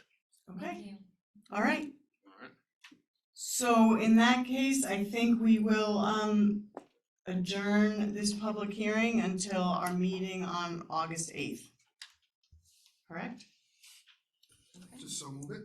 Right, we don't have a meeting before then. Is that enough time? Is that enough time for your, so you need. Worst case scenario, we can adjourn it again. Can you? Yep, I got it. Yep. Okay. Is that enough time for us to notice it? The 8th, yeah. Yes, Yeah, yes. All right, so can I have a motion to adjourn the public hearing until August 8th? So Jeremy I moved. did, so moved. I second. All in favor? Aye. Have them use the drive. All right, thank you. And we're just gonna move to our resolutions. Thank you, everybody. Thank you. Want me to start? Yes. Quick question, Ed. One of the items from the consent agenda got tabled. Okay, so we just. Are they numbered? Okay, so, yeah, we've removed Accept, it, so accept. there was also a correction. Oh, and adding survey to number 10. Yeah, the outreach. Okay. I don't think I have the latest resolutions online. Maybe I didn't, I can give you mine when we get to it.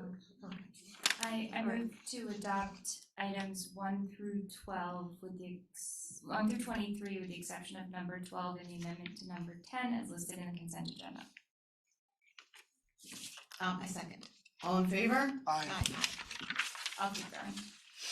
I move to retroactively approve the payment of claims in the amount of $1,191,216.06 listed on the summary AP check register and detail voucher detail reports dated July 19th, 2023. Checks were printed and distributed to each claimant listed on Wednesday, July 19th, 2023. I second. All in favor? Aye. Aye. I move to accept the resignation of Christopher Hernandez from the position of part-time parking enforcement officer within the Newcastle Police Department, effective August 4th, 2023. The town would like to thank Chris for his dedicated service. I second. All in favor? Aye. I move to appoint Eric Marmon as a member to the Holocaust and Human Rights Committee for a 2-year term effective August 1st, 2023 to July 31st, 2025. I second. All in favor? I move, thank you. Okay. I move to appoint, We'll accept resignation. let's see, are we? Yes, okay. I move to accept the resignation of Kenneth Cooper as Chair of the Zoning Board of Appeals, effective July 17th, 2023. The town would like to thank Ken for his dedicated service. Second. All in favor? Aye. Thank you very much, Ken. Thanks, Ken. A long run. Yes, I move to appoint Anthony Giardina as Chair to the Zoning Board of Appeals, effective July 18th, 2023, through the remainder of his term, ending December 31, 2025. Second. All in favor? Aye. Okay, I move to award the bid for DPW 2023-08 Millwood Water Treatment Plant Petroleum Bulk Storage Project to Pepito Construction Company, Inc. at 867 Fair Street, Carmel, New York, for items 1 and 2 for the total amount of $493,600, effective July 11th, 2023. Second. All in favor? I move toward the bid for DPW 2023-09 Millwood Water Treatment Plant roof replacement to Barrett Roofs for a total base bid of $1,055,000, which includes items 1 to 3 effective July 11th of this great year. Second. All in favor? Aye. I move to adjourn. Any other resolutions? I move to adjourn. I second. All in favor? Aye. All right, thank you, everybody. Thank you. Thank